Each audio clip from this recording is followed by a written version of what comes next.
WTHC. Good morning, everybody. You got the hippie here and my good friend and colleague. I like to say colleague, Dr. High over there. How are you, handsome? I'm doing okay. Thanks. Yourself? I'm doing good. I'm all right. I can't complain. Tomorrow rainy? I drank a gallon of those drops yesterday and they did diddly squat. They did nothing, eh?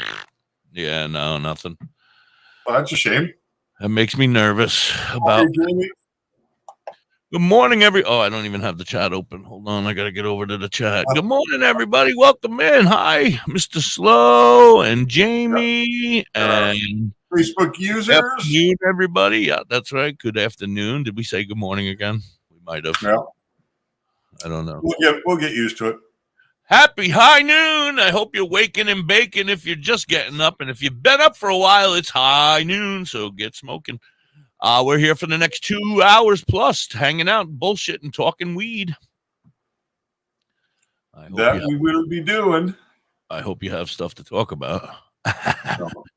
No? All right. We got questions, I'm sure. They're coming in like rampant over there. Good afternoon. Yes. Anyway, I have a story or two that I happen to look up. So I might. Oh, Jamie, we love your face too. And we miss you. Is that what LYF means? Love your face. Yeah. Oh, okay. Never heard it before. Well, I'm so glad everybody's here. Thank you so much. If you haven't gone over to the YouTube, we have officially taken the lead on Master Rochi. Have we? Yes, we have 91. He has 90. We have taken the lead. So we got to just keep going now. We have to find out who's next on our list of people to beat on the way up. That's funny. We have 91 followers. Woo! We're almost up to 1 million. Let's go. Keep going. How are you, Chris? Good morning, Christopher. How are you? Welcome in. So good to see everybody. Thank you again for being here. Shout out to all of our sponsors. You guys are amazing. Dr. High, you never sent Mrs. Hippie the stuff. What stuff? The stuff for the commercial. Or me. You never sent me the stuff for the commercial that we're going to make tomorrow? No, for you. Oh, DrHigh.com. Yeah, sorry. Yeah, that's completely. When you get a chance. Yeah, when you get a chance. Yeah. But my guy that does the commercial voices now, he's waiting. So when you get a chance, he's caught up. He's caught up on all of his. What do you want? An actual script or? No, just basics, and we'll make something up and make it cool. Just basic stuff that you want us to say. Cool. All right. Excellent. Anyway. Do that. Yeah. Faux show. You should have just received a friend request from Chardell Miller for tomorrow. You sent me a message saying you're having a hard time connecting with her. Yeah, this morning we tried connecting with her. I even had the missus help because sometimes I don't know what I'm doing, and I was like, "Make sure I'm not fucking this up." And she was like, "No, we can't. We can't request her." So maybe she had herself as private, and she only accepts certain people or whatever. So I figured He has now sent you a friend request. All right, I can't. I was in contact with her this morning, so. I asked her, I told her that you were having a hard time connecting with her. I asked her to send you the friend request, and she got back to me and she said, done. Thank you. So, all right. That is very exciting. Do you want to talk about her for a little while before we get going? Yeah. She's going to be our guest tomorrow. Yeah. It's going to be amazing. I'm so excited. I love guests. I came to find out about Chardell because I had posted one of my blogs on Facebook. When I lit it out there, I think it was either last week or the week before. And she sent me a really nice message, about thanks for what we were doing and trying to educate. And was last week about the vaporizer, so it was probably the week before. It was the one before that, yeah. Yeah. Yeah, it was the potential of medical cannabis, I think was the post that she talked to. What's up, Fulton Blocks? How you doing today? Fulton Blocks in the house. Woo-woo. So very much. And then she proceeded to tell me that cannabis, and especially RSO, specifically had made a big difference in her life. She had come up against something that happens time to time for people, esophageal cancer. And through the USRSO, she has now gone 3 years with no evidence of this cancer. So pretty interesting. That's freaking amazing. And I'm really looking forward to the story tomorrow. And she's also participated in a couple of studies, something in Australia, something from the United Kingdom. So we'll learn about the studies she's been involved with, and we'll find out all about her journey. And not only that, she is also, from what I understand, part of a group of people suffering with cancer who are using RSO. So she may be able to also tell us stories about others. The RSO users of America. Yeah, so it could be pretty interesting. Yeah, I'm excited. And Mississippi's already got another lady that we've been talking to that we met at Cannabis, and she is down with being on. She wants to come on. She is also a walking miracle. I don't know the whole story because her and Mississippi talked. I was on the other side of the booth, on the other side of the aisle, checking out another booth, talking to them. But I told Mississippi, hit her up because she's amazing. Is that the organizer? No, the organizer is that also the organizer of the Cannafest? No, the organizer in Mississippi are talking as well. This is a woman that we met. We met several people, and I got to we're reaching out to them now, starting to reach out to them, and see when they're ready to be able to come on. But this one woman, very interesting. Same situation, I think. Basically, from what I could tell, I don't want to talk on her like I don't, but from what I understand, couldn't walk, couldn't talk, couldn't do nothing, and marijuana is the reason she's walking, talking, singing. She now sings at these festivals. She walks around dressed up like a nun with a marijuana leaf on the front of her, and she owes it all. She owes it all to the plant, and she sings. She sits on a chair there, or she gets up and she walks around slow, but she's walking and talking, and it's all because of marijuana. And she's like, I'll definitely come on and tell you my story. I would love to come on and tell you my story. Oh, that'd be very cool. Yeah, I can see the religious connotation. Go ahead, I'm sorry. Oh, I was just going to say, I see the religious connotation where they're dressed up as a nun. I mean, the Rastafarian religion talks about the burning bush that Moses saw on the mountain actually being marijuana.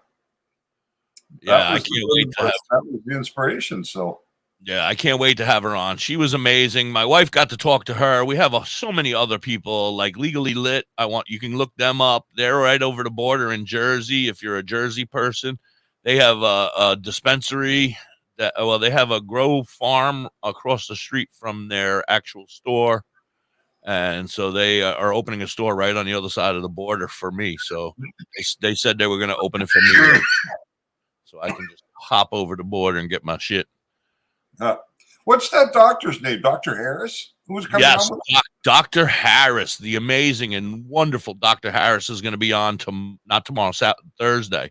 What's his first name? Doctor. Doctor? I don't know. I never asked. That's not my place. Well, I just thought you might have known. No, I don't know. I mean, I could probably find out, but I don't have it offhand. Should have told me before. He's a medical marijuana doctor in New Jersey or in Pennsylvania, right? Pennsylvania, yeah. Yeah, that's going to be interesting too. Oh, it's going to be a pretty good week once we stumble through today. Yeah, and then North Spore is on Friday. Yeah. North Spore is I'm going to have to pull up my finest mushroom background. Mitchell Scott, how are you? Welcome in, everybody. Welcome how are in. You? See you guys. Thank you so much for being here. If you have any questions about medical marijuana or just about anything with that type of marijuana stuff, this guy knows everything. And I'm learning. Not everything, but I know a little bit. I know a little bit. Welcome, everybody. Thank you so much for stopping in. You guys are amazing. We love you guys. Please like and subscribe. If you have a YouTube channel, please go on over and subscribe to our YouTube. We are almost to 1 million. We have 91. We have 91. No, 91. I have 2. 2 to Dr. High and 91 to WTHC Radio. So please go subscribe. Well, Mitchell knows a lot too.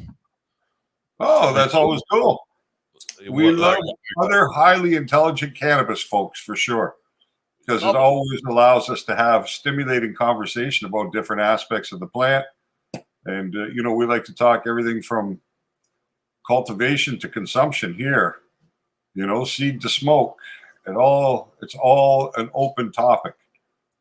We can go anywhere with that for sure. Oh, bless you. Good so Lord. You took that whole 150 milligram nano-emulsified dose yesterday and didn't feel the thing, eh? Yeah, I felt it this morning when I was on the turlet. Oh, yeah? Oh, jeez. It was a little greasy. Sorry. It could have been Mississippi's cooking, though. You never know. You can't say for a fact, eh? Yeah, I can't prove. No, but the fact that you didn't feel it is you saw it. Incredible. I put that whole bottle in the second time. I took 5 out the first time, and then I said, just put the rest in, and it was gone. Guggle, guggle, guggle, guggle, guggle. Edibles aren't your future. I guess I'm a lung guy for the rest of my life.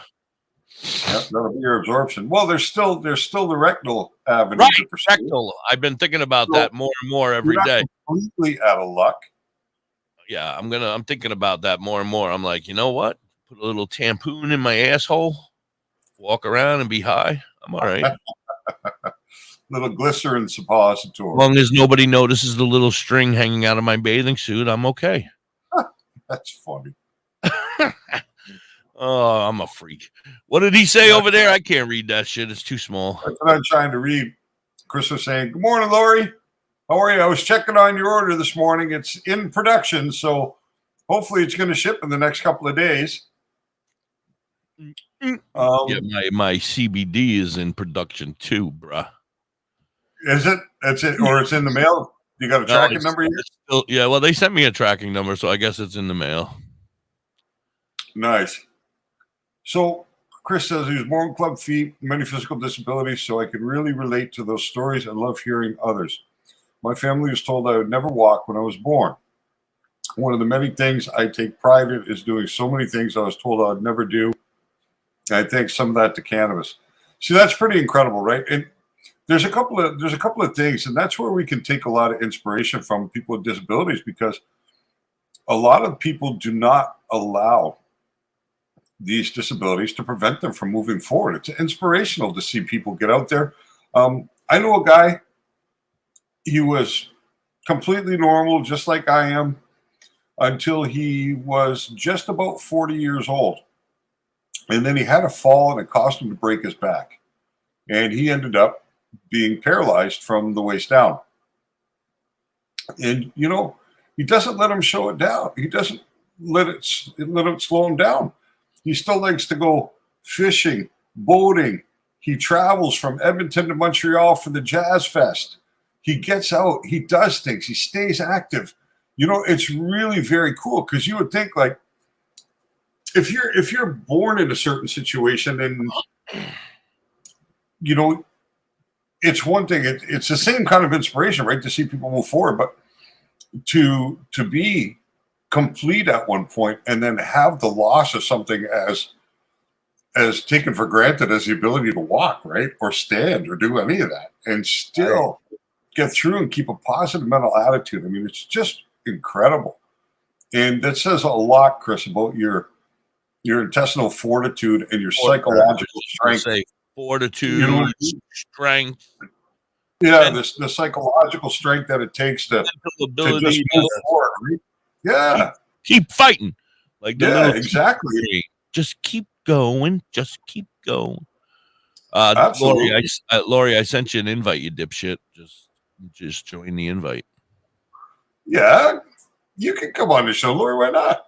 No. Did Hippie say you had to ask me first? No. I told her, you're not even allowed to associate with Dr. High. She could ruin a relationship with 2 words. I don't know. Not a chance. She's been the greatest customer of Dr. High's AI Haze so far. You know what I mean? She's been a great supporter of mine. So absolutely. Yeah, come to the Discord and see how great she is. Anyway, good morning. Hi, Tina. Welcome in, everybody. Good afternoon. We got to do our commercials. Let's get them going. We'll be right back after this. You're hanging with the hippie and Dr. High. Okay, man. This is your time. Maybe you didn't choose this, but you're here now. You're going to go out there and be an all-star caregiver. It's up to you. So what are you going to do? Wouldn't be the first troublemaker I've encountered in my time. Either emotionally and physically. You got to dig deeper. Drive them to physical therapy, doctor's appointments. Don't you forget about the pharmacy. No, you won't. Because that's what caregivers do. Don't give up.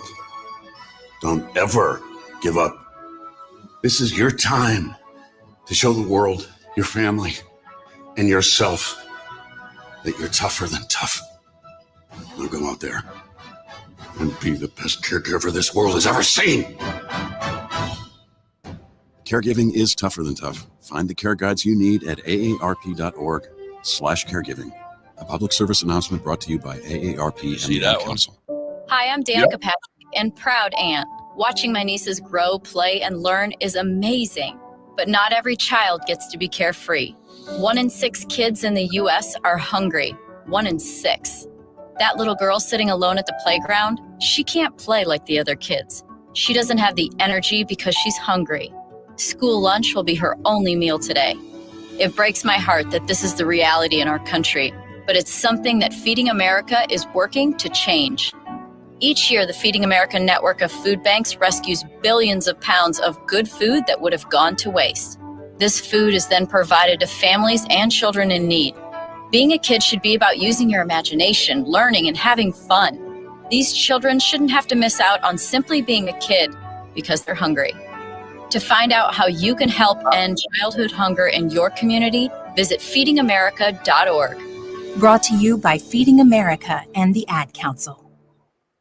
Hey, you. Yeah, you. Are you looking to have some crocheted, made by hand stuff like your Grammy used to do for you? Then you need to check out You Have Me Hooked 23 on Etsy and TikTok. Vern can do what you need. She crochets hats, she crochets animals, everything, anything you may need. She also makes vinyl stickers, banners for your business. Anything that you might want that she can do, she can definitely do it for you. You want an I Hate My Ex sticker? She's got you covered. Anything, and I mean anything that you may need. She has cheap and reasonable prices. Check her out. You Have Me Hooked 23 on Etsy and TikTok.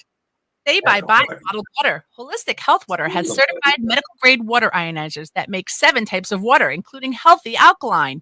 There's a 5-micron filter that lasts up to a year, and each machine lasts 25 to 30 years. Simply attach to your faucet or install under your sink. Even get a mineral spa unit for your shower. Go to ownyourwater.org to get a free ebook. Plus, pay for any machine in full and get an extra filter free. Change your water and change your life.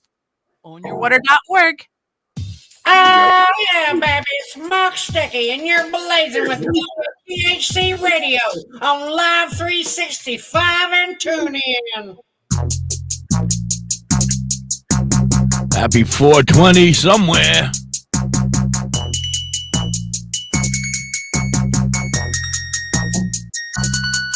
When it's cold or when it's hot, you know we smoke lots of pot every single day, every single day. If you're ever in need, you know we smoke lots of weed every single day, every single day. Well, I know it seems like all I ever talk about is smoking weed, but I know you like it too, and my bag don't have a seed, so I'm motivated singing songs and puffing lots of cannabis. I've been to Amsterdam a time or two, and hallelujah for it, Sheba double bubble gum and lots of cream Moroccan hash, purple power, yellow cab. I love the juicy fruity grass. If you want answers on the positive effects of sticky green, just hang with me, and in one day we'll smoke more than you've ever seen. It's colder when it's hot, you know we smoke lots of pot every single day, every single day. If you're ever in need, you know we smoke weed every single day, every single day. Up in trees and singing songs. You want to come on the show?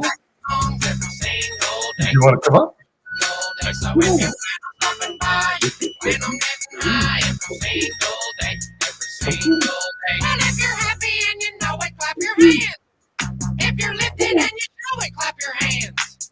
Now we're all getting being a pro, making music that is funny, floating on a puppy cloud. How'd you like to be my friend? Cause there is no stress involved. If you're having trouble with somebody, leave them problem solved. I will smoke a hoot or poke a cooter, never be in misery. Cause life is good and so is me. I'm feeling great cause I am free. It's colder when it's hot. You know we smoke lots of pot every single day. Every single day. Well, thank you, Lori Pritt. You know we smoke lots of pot every single day. Every single day. Up in trees and singing songs, rolling blunts and packing bongs. Every single day. Every single day. So if you plan on stopping by, you can plan on getting high. Every single day. Every single day.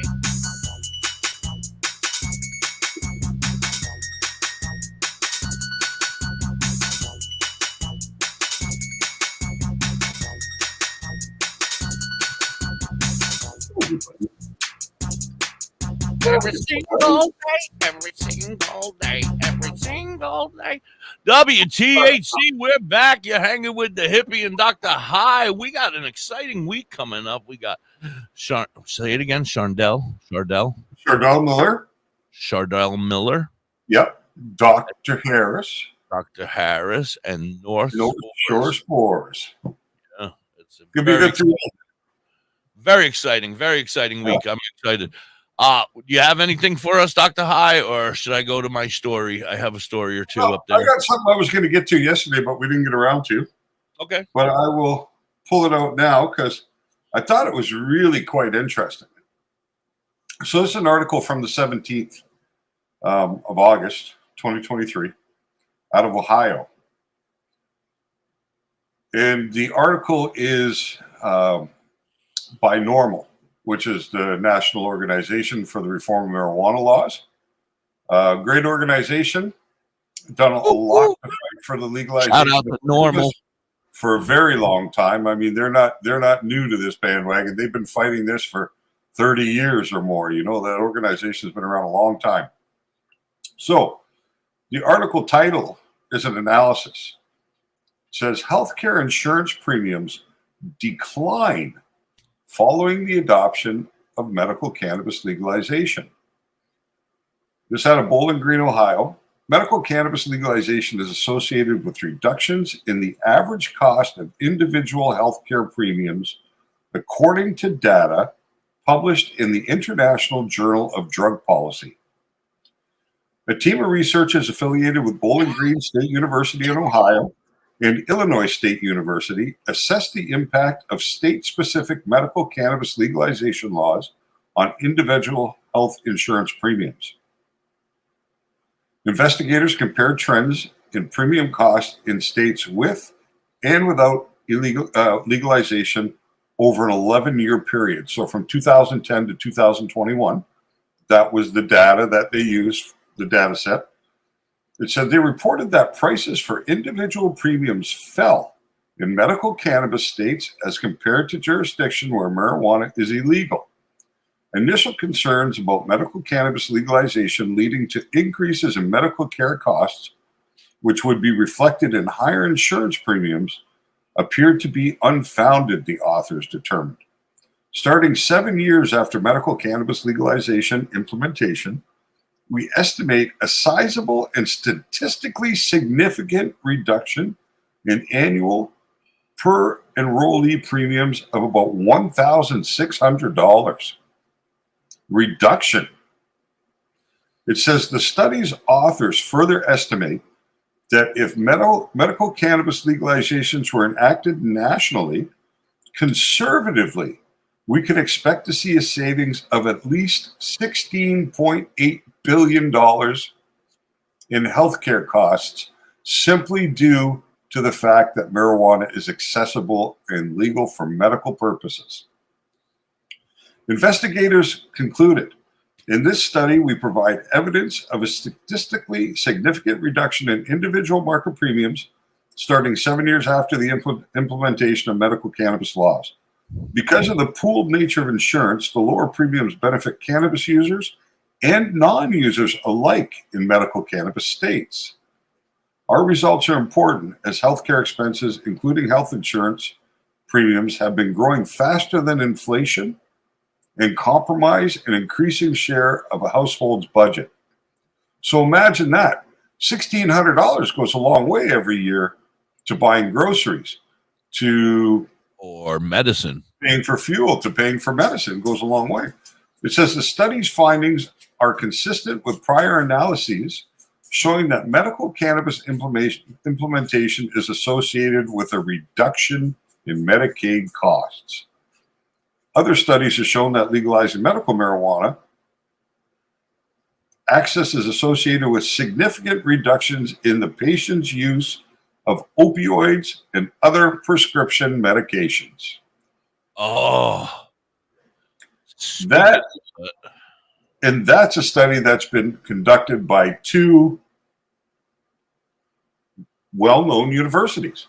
I mean, this isn't the University of Bob, or it's not THC University at hey, that's my university. Don't talk about my university like that. But what I'm saying is that My alma mater. Illinois State and Bowling Green, both well-known schools. Yeah. And this is a conclusion from their studies. And I know there's another big one that's doing a lot of studies down in Louisiana, down there somewhere. They're doing a lot of studies for it. So anyway, I have an opportunity, and I wanted to see how you felt about this, because somebody reached out to me and mentioned that they grow peyote, and they would love to be on the show and talk about it. Okay. Are they First Nations? I don't know. I didn't get that far yet. Who can use peyote legally in the U.S.? I don't know. I didn't get that far yet. You know what I mean? I was kind of hoping that you, sir, being the expert, would have an idea. Well, I Hey, Doug, how are you? Hopefully you're feeling better. We haven't seen you for a little bit. That COVID's gone now. Don't worry. We're all going into lockdown again mid-September. They're coming. They're going to try and crank the handle on us again, but we have to resist. We have a radio show, so it don't matter. I don't have to go outside. I can stay inside. Yeah. Radio all day. Not about that, though. Smoking pot every single day. I still got it stuck in my head. Every single day. Mr. Slow is back, huh, Mr. Slow? Anyway, he should be on his way home from work, if not home already. Yeah. I hope you've discontinued using that pen. Oh, yeah. He said joints for him. He's done trying to figure out our craziness. Well, you know, the thing is, until it is legal where you are, you just can't be sure of what's in them. You know, like the first pens I made, I would not make again, where I was using polyethylene glycol and propylene glycol and vegetable glycerin. Those were the standards initially, especially for using thick concentrates like shatter to liquefy them for the coil, but they really were not the best options health-wise, right? So wait a second.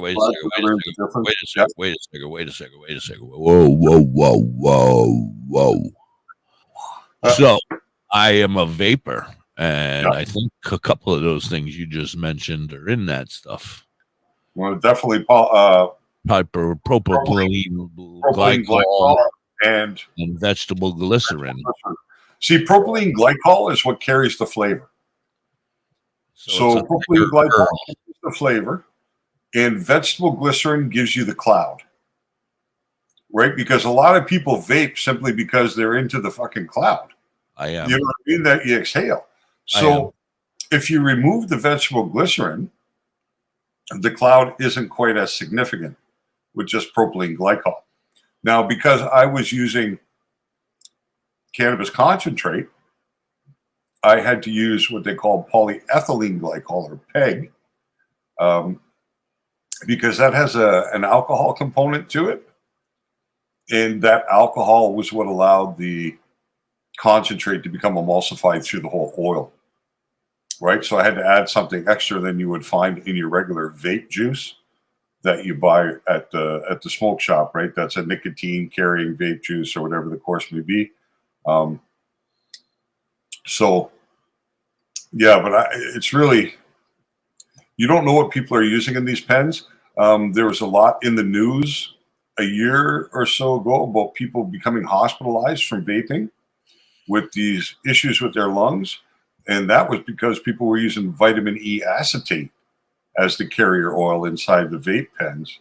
And that's not meant to be inhaled. So that was causing a lot of problems to people, and people got sick from it. So Popcorn lung.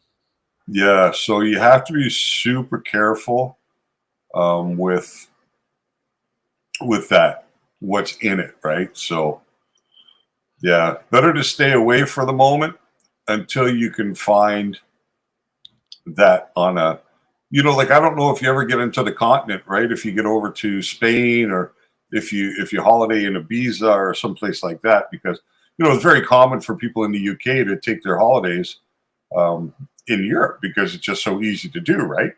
You hop on the train and you're in France, and through the Channel Tunnel, and you go about it. So if you ever get over to a country you're on holiday that has more tolerance, then perhaps you can give it a try. But until then, stay away. I really would have liked to have seen the package, and I would have liked to have seen the pen itself before you used it and now, but we can't go back in time, so I can't learn.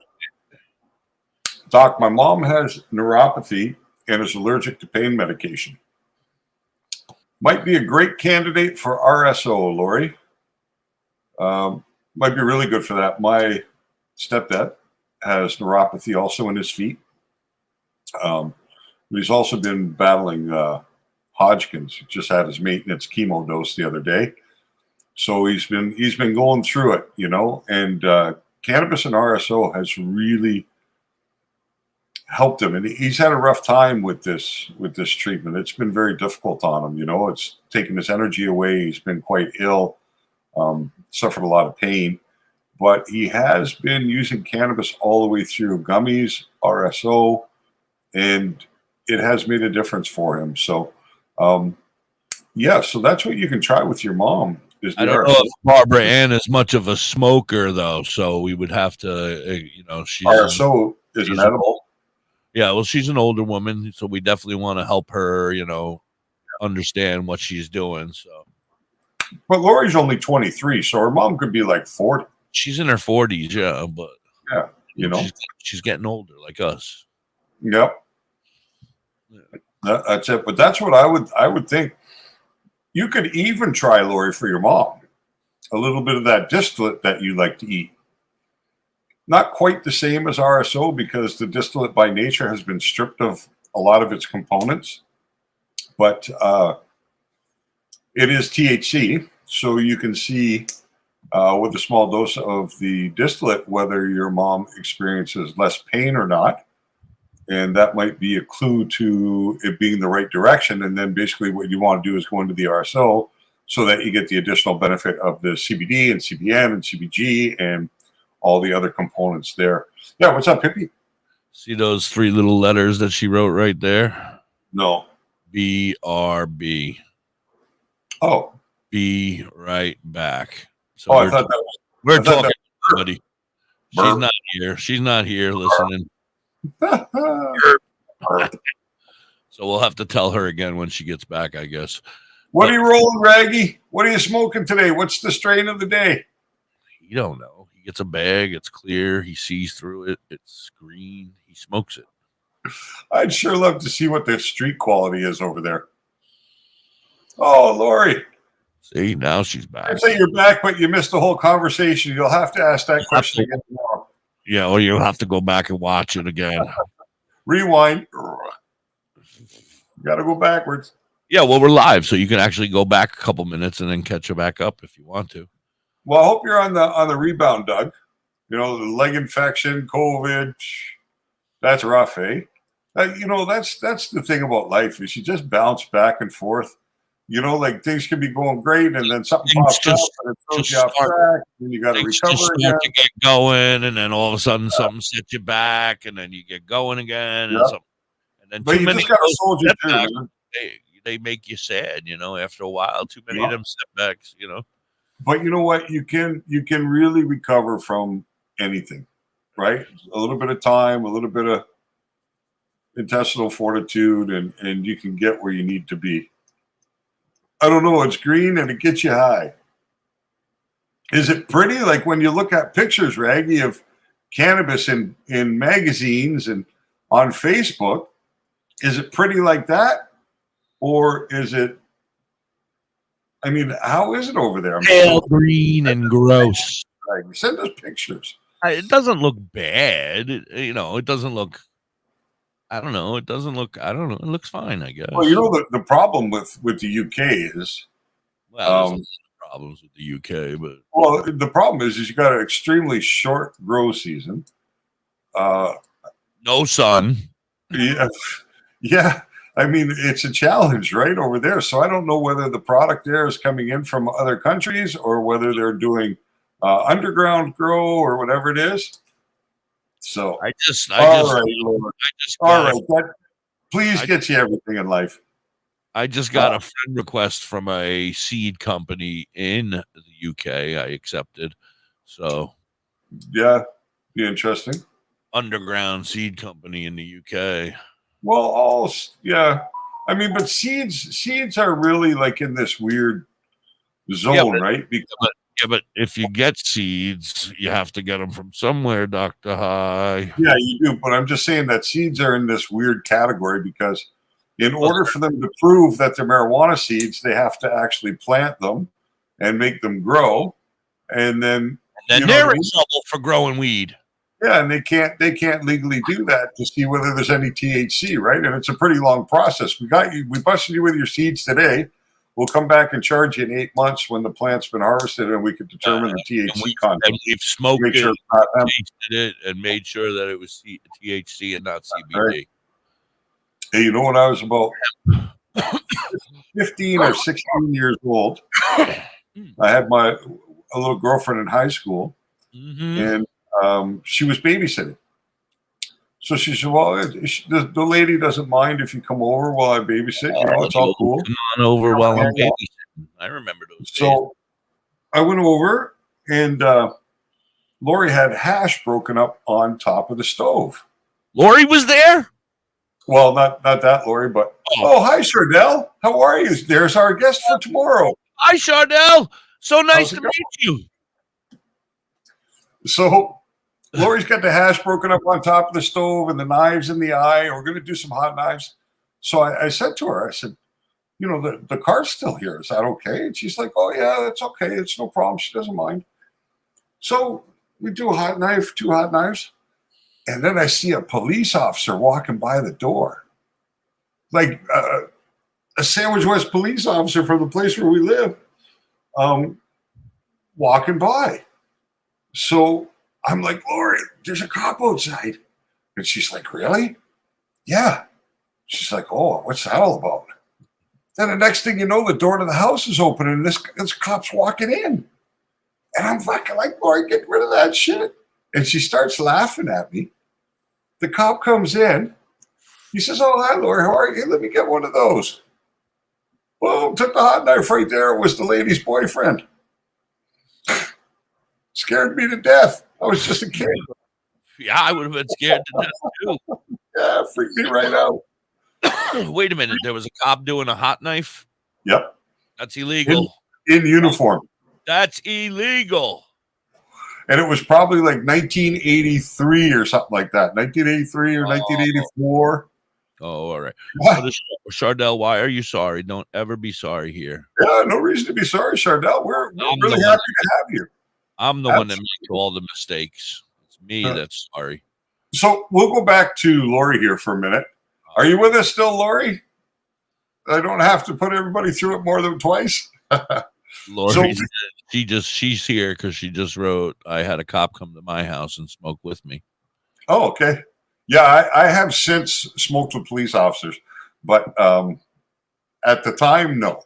It was a little bit nerve-wracking. I was completely taken aback by it. So with your mom's neuropathy and the pain, if you still have some distillate there, you can try her with a small dose of the distillate. Steve! See if there's any lessening of the pain that she's experiencing from the neuropathy. if Now, don't give her a big blob like you take. No, I mean half of a grain of rice to Yeah, start with, especially if your mom's got no experience with cannabis at all. Half a grain of rice just to judge the reaction to see. Don't what tell happens her, to her. Lori. Don't tell her. No, you need to tell her just in case. No, you do. you don't need to tell her. There's no course cop you do. here. Of course There's no you do. cop here. Slide it on a piece of toast and say, "Here, Mom, here's some toast. I put some butter on No. it." That ain't the way. But This is not right. try that because it's high. It's high in THC, right? So if she feels any sort of relief at all from that dose, then I would suggest switching over to RSO so you get a more complete preparation rather than just distillate, right? So that you have access to other cannabinoids and other beneficials from the plant because distillate by nature is stripped. No THC, she says. No THC. Mom is not going to do THC. That's why I said right on the toast. Well, and then when Mom says, "Holy shit, I feel great today. Why do I feel so excellent today?" You say, "Nothing. I don't know. Must be that wonderful toast I make you every morning." You could try CBD lotion, absolutely. But what I would do, Lori, is make it yourself. I would not go to the dispensary and buy it because you're going to pay an arm and a leg for that sort of thing. And it's very easy to make it at home. But also you could. I was just kidding, Barbara Ann. I was just kidding. I love you. You could do that preparation in the lotion, but include a little bit of THC also, because she won't get any kind of high from it, transdermally. But it can be beneficial. Neuropathy, if it's got to do with inflammation in the nerves, which I believe that it does, CBD should go a long way in helping with that inflammation part of it, and then that little bit of THC could stimulate some pain relief at the same time. So that's what I would do, Lori. I would make it yourself because Great. whether they're going to charge you $45 for, or $50 for, or $60 for in the dispensary, you can really make yourself for $6 or $7. There's no reason to spend that money. Save that money for cannabis images and decorating your home. GVB Biopharma. Yeah, Biopharma. Please go there. We're going to make this stuff in a month or two because every day somebody orders today. And then I'm like, all right, now we got to wait for Lori's shipment to come in. Now we got to wait for Coy's shipment. Everybody's getting the shipment, which is great. I'm so happy because everybody should have some CBD in their life. Yeah, I mean, there's absolutely no harm to including it in your regular regimen. You know what I mean? Just to put a few drops in your coffee in the morning, to putting a little bit on your food or whatever the case may be. Getting a few milligrams into you every day is absolutely no danger at all. And there's a lot of evidence to show there's a huge potential upside to the inclusion of cannabinoids in your day in and day out life. Yes. Just in general wellness, even if you're not sick, it's because of this balancing properties. It's because of its ability to interact with your endocannabinoid system and stimulate balance and promote healing. And just very, very good thing to be involved with. All right, we got to run a commercial, but we'll be right back. You're hanging with the Hippie and Dr. High on WTHC on Live 365 and tune in and over here on Facebook and YouTube, that is. We'll be right back. Adopt US Kids presents What to Expect When You're Expecting. A teenager. Learning the lingo. Today I'm going to help parents translate teen slang. Now, when a teen says something is on fleek, it's exactly like saying, "That's rad." It simply means that something is awesome or cool. Another one is totes. It's exactly like saying totally, just shorter. As in, I totes love going to the mall with Becca. Another word you might hear is jelly. Jelly is a shorter, better way to say jealous. As in, Chloe, I am like so jelly of your unicorn phone case. You don't have to speak teen to be a perfect parent. thousands of teens in foster care will think you're, rad. Pound that just the like same. button, guys. Pound that To like learn more, button. visit Share button. adoptuskids.org. Subscribe button. A public service whatever announcement you're brought to you supposed by to the do. U.S. Department of Whatever Health and those Human big Services, creators Adopt tell you US to Kids, do. and the I'm Ad pretending Council. to be one of them. Pound, pound, This pound is it. the story Yeah. of a very special woman.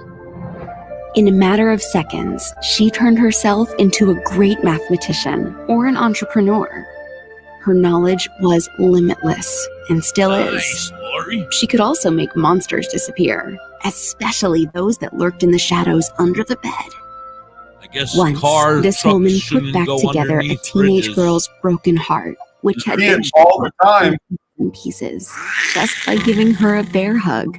She masqueraded as a regular person at work. Well, let's But as a pray everybody's superhero at okay home, and we can replace everyone the knows her cars. as Gabriella.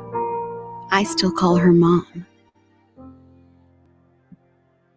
Your hero needs you now, and AARP is here to help. Find the care guides you need to help, complete with tips and resources at aarp.org/caregiving. A public service announcement brought to you by AARP and the Ad Council. Hey, Mrs. Hippie, why don't we take a ride to Dauphin, PA today? Dauphin? What's in Dauphin? Bella's Badass Crystals. Oh, but I thought you hang out with them on Facebook and on TikTok. That's only on Mondays, Tuesdays, Saturdays, Sundays. Today I want to go there and pick up all my great finds. That sounds like a great road trip. That's Bella's Badass Crystals on TikTok and Facebook, but you can also find them at the top of the mountain in Dauphin, PA. They are badass. Badger Heart Puppetry. Badger Heart Puppetry. Badger Heart Puppetry. If you need some kick-ass puppets, contact Thorge at 1-636-234-1535. He has all your puppet needs. He can fix puppets, build puppets, custom-made puppets. He has puppets off the rack for cheap prices. Contact Thorge today at 1-636-234-1535 or on TikTok or Facebook at Badger Heart Puppetry. He also makes LARPing items too. I didn't know you did that commercial live. WTHC, yeah, I do. I've been playing it for the last 2 years. It's branded in my head. I love it.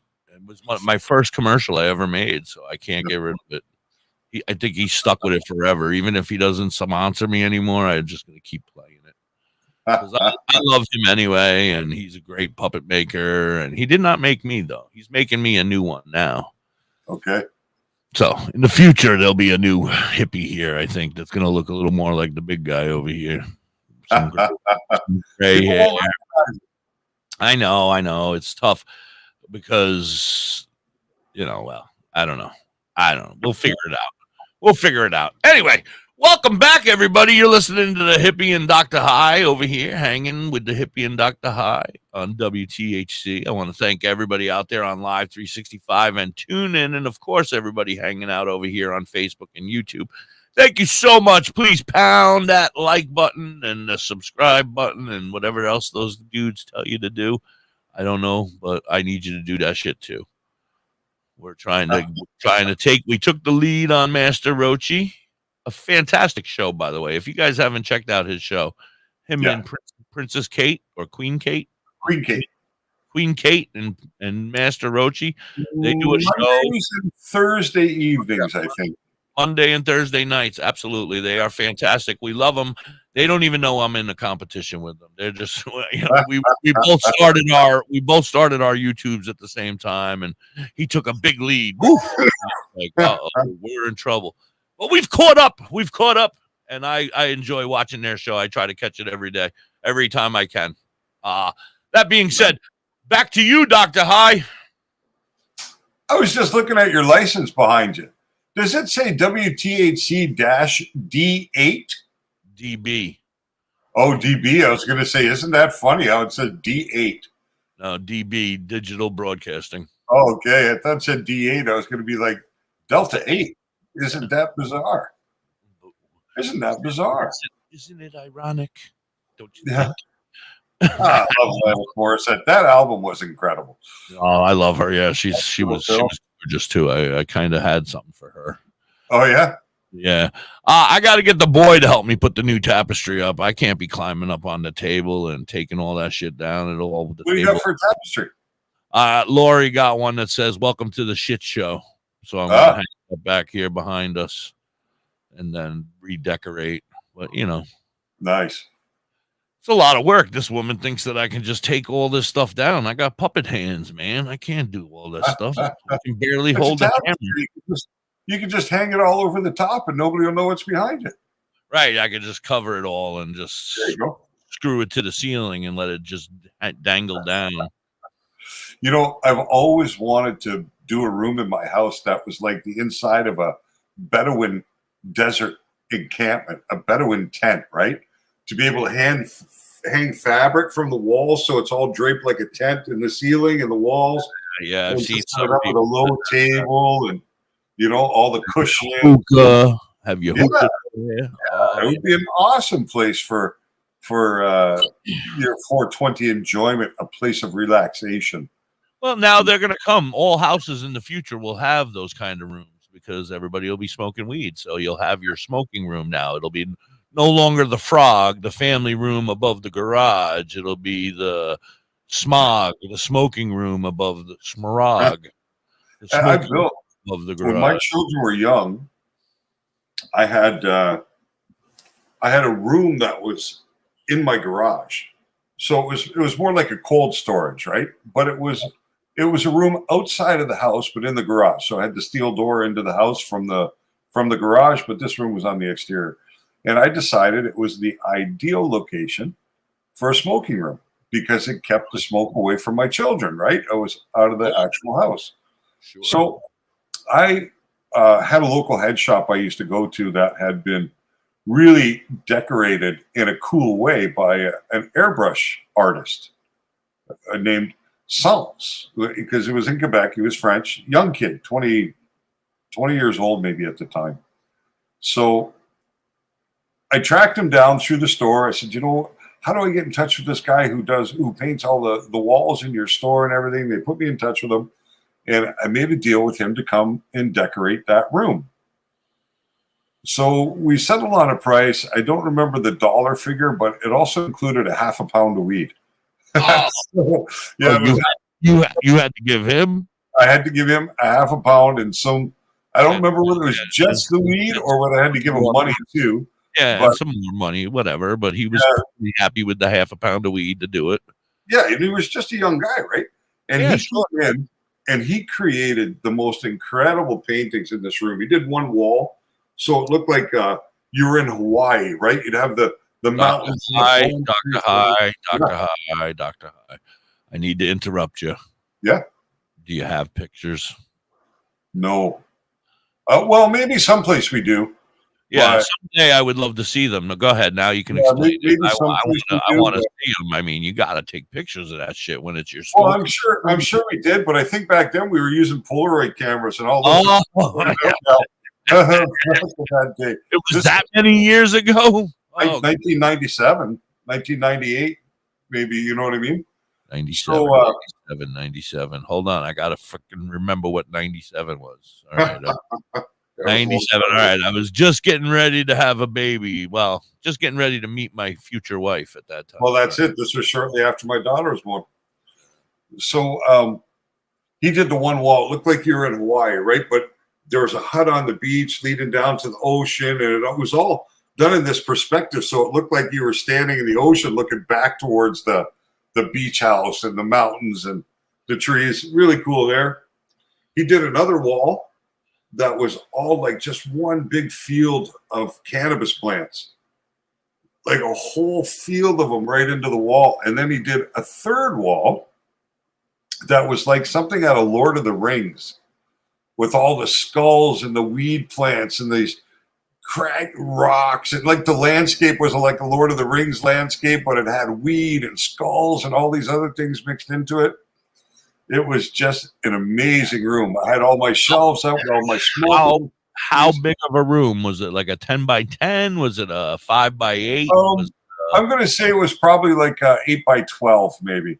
I'm trying to vision it because you got a lot of art there on four. Oh little, yeah, you know. it was super cool, super cool. Yeah, I could only imagine. And then you had your own art hanging, stuff that you wanted hanging around on top of it, or did you just leave them No, plain? no, I left it the way he did it, and then on the fourth wall, he did a big canvas that was hung there, and that was my smoking room for I don't know, about 5 or 6 years. And I had all my glass on the walls, like all the shelves with all the glass and everything. It was just an amazing room to go into. Do you miss it? Yeah, I do. It was kind of cool, but it ended up. Did you grow in there as well? Did you do any of your own little growing? No. There I grew outside. Well, yeah, because I put up your daughter was an infant at the time, right? Yeah, I put up a 10-foot privacy fence around my property. Like you could really my two neighbors' homes. We had a quarter lot, so we had one house here and one house here, but neither of those two houses had windows that looked down into my property. So I had a 10-foot privacy fence. I could do anything I wanted back there. Nobody could see anything. It was perfect. You know what I mean? It was really perfect. Dr. Hyde, speaking of growing in your yard, okay, I experienced this a couple years ago, and we might as well get onto some weed topics here. When I did my major grow, which was very unsuccessful, but I probably got a pound out of 15 plants. Okay, that's how many plants? 15. That's an ounce of plant. Yeah, that's rough. Yeah, it was rough. It was a rough year. But my wife, it was our first real grow, and we actually got 15 to grow. So I was like, whoa. And there was actually stuff on them. I was like, whoa, this is actually good. And it was really sticky. Anyway, my story goes as far as so I had like 15 of them, and they were now outdoor, and they were kind of growing wild in the wind and the brush in the yard, And my mailman came one day, and he said, and I said, yeah, I was spray painting. And he was like, yeah, that doesn't smell like spray paint. Like, oh, and I kind of shit myself. And then I said, okay, have a nice day. And then I kind of went and moved them because I said, that's not good if the dude's smelling it in my front yard and these are in my side yard. And so how do you take care of that? Is there a way that you can cover that? Especially for somebody who is in a state where it may or may not be legal. Not outdoors. That's you can't control that outside. You can control it indoors, but you can't control it outdoors. Such a strong aroma. You could, after he said that, the next day I came walking up my driveway and I said, I was like, oh yeah, he's right. You could smell those fucking plants. They were fucking strong and they were in my backyard now. I was like, damn, that's over the house or around the house, coming around into my driveway. And I was like, woo. I can tell you about 2 grows that I was involved with. The one at the licensed producer in Alberta, from the time you turned the corner onto that road, you could smell weed. You know what I mean? And that was probably the corner to the building could have been 500 yards. You know what I mean? And you could smell it right from the corner. You could smell it. And we had commercial air filters in place. I'm not complaining about the smell, for God's sake. I love the smell. But it's super hard to control, right? Yeah. And then when I did the medical grow in Quebec, where we only had 615 plants, we had massive can filters, activated charcoal filters running throughout the whole building. We had 2 in each room. And then we also had them built into the ductwork for the AC units and returns and everything to clean the air. But you could still smell it from the exterior of the building, right? From 15 or 20 feet, anywhere around the outside, you could smell it. There's no way to hide what you were doing. But when you go at home. Hi, Elvis. How are you, buddy? Yeah. How you doing, Elvis? Yeah, you can send it to me in Discord. I don't go there very often, but when I go, I'll see it for sure. I've been playing with a different AI the last couple of times I've been making images. So just to see if I can get better images out of a different software called Leonardo. So it's pretty interesting. And I love it too. I'll never forget the first time I smelled weed. I was about 10 or 11 years old. We were in, I believe, North Carolina. We're on vacation. We were going to an outdoor show from an Indian. I don't know if they were Cherokee Indians or which band they were, which tribe they were there, but whoever the native tribe was in North Carolina, they did this really cool outdoor type powwow show that you could go to. And we were on our way to that. We'd stopped to have dinner at the restaurant first, and I'm going to the bathroom. And my mother's going to the bathroom at the same time. And I stopped and I said to my mother, Mom, what is that what's smell? that smell? Because somebody had smoked weed in the bathroom. She said, nothing. Mind your own business. Yeah. Oh, or I don't know, or whatever it was. I don't But smell nothing. That was the first time I smelled weed, and I have been a fan ever since. Yeah, I remember my uncle. I was probably 10 or 11 or 12, and he was my godfather, and he was 13 when I was born. So he was in his 20s when I was 10 or 11 or 12, and he was cool as shit. He rode a motorcycle. He was into fishing. He drank Budweiser, and that was the day I smelt my first marijuana cigarette. Did he smoke Winston's? Or No. Marlboros? No, it's Marlboro. Marlboro Red.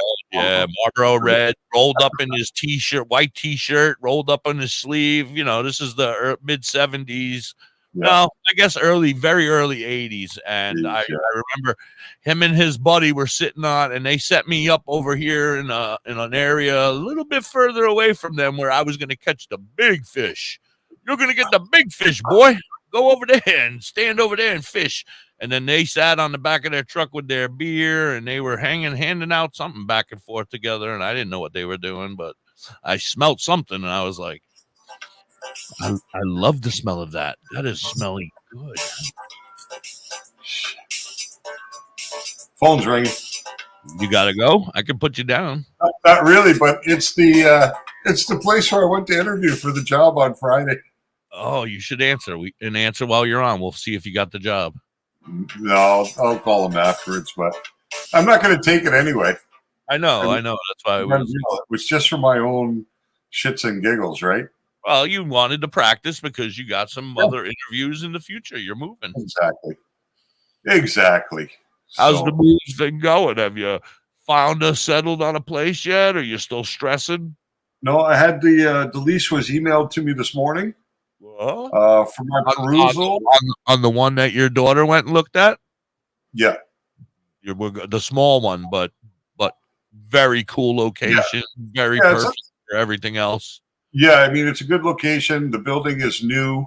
It was built in 2019. Super big balcony, very modern. A lot of exposed concrete, and it's going to be a cool. What's that? Second floor. Yeah, second floor there. Yeah. You wanted to save some money and be on the second floor instead of on the fourth floor or whatever. Yeah, $220 different to be 2 floors higher. I don't give a shit about that at all. You're high enough on the second floor. Yeah, exactly. Are you allowed to smoke in your building? I don't believe so, no, but I vape anyway. Yeah, so it won't. Yeah, and I don't worry about. But what about the hundreds and hundreds of pounds that you have in your closet? Not going to start to reek.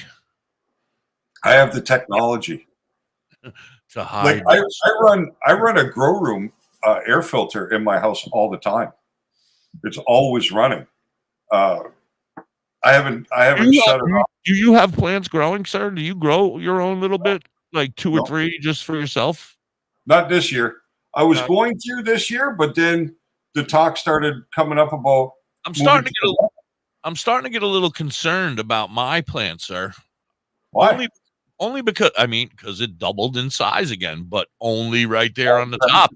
And that little stemmy thing is not strong enough to hold this fucker up right now. It will be. It's nature, man.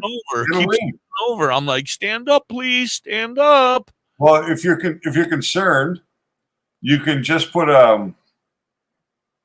like those bamboo skewers that people use. I actually have some out there. Yeah. Just slip a little one in there next to the plant close to where the leaves are, so it's like in the crotch of two leaves, kind of, and and hold that'll keep it from flopping. You know. Yeah, you said 6 inches or more, right? Before I can move it to a bigger, to like a 1 gallon or whatever.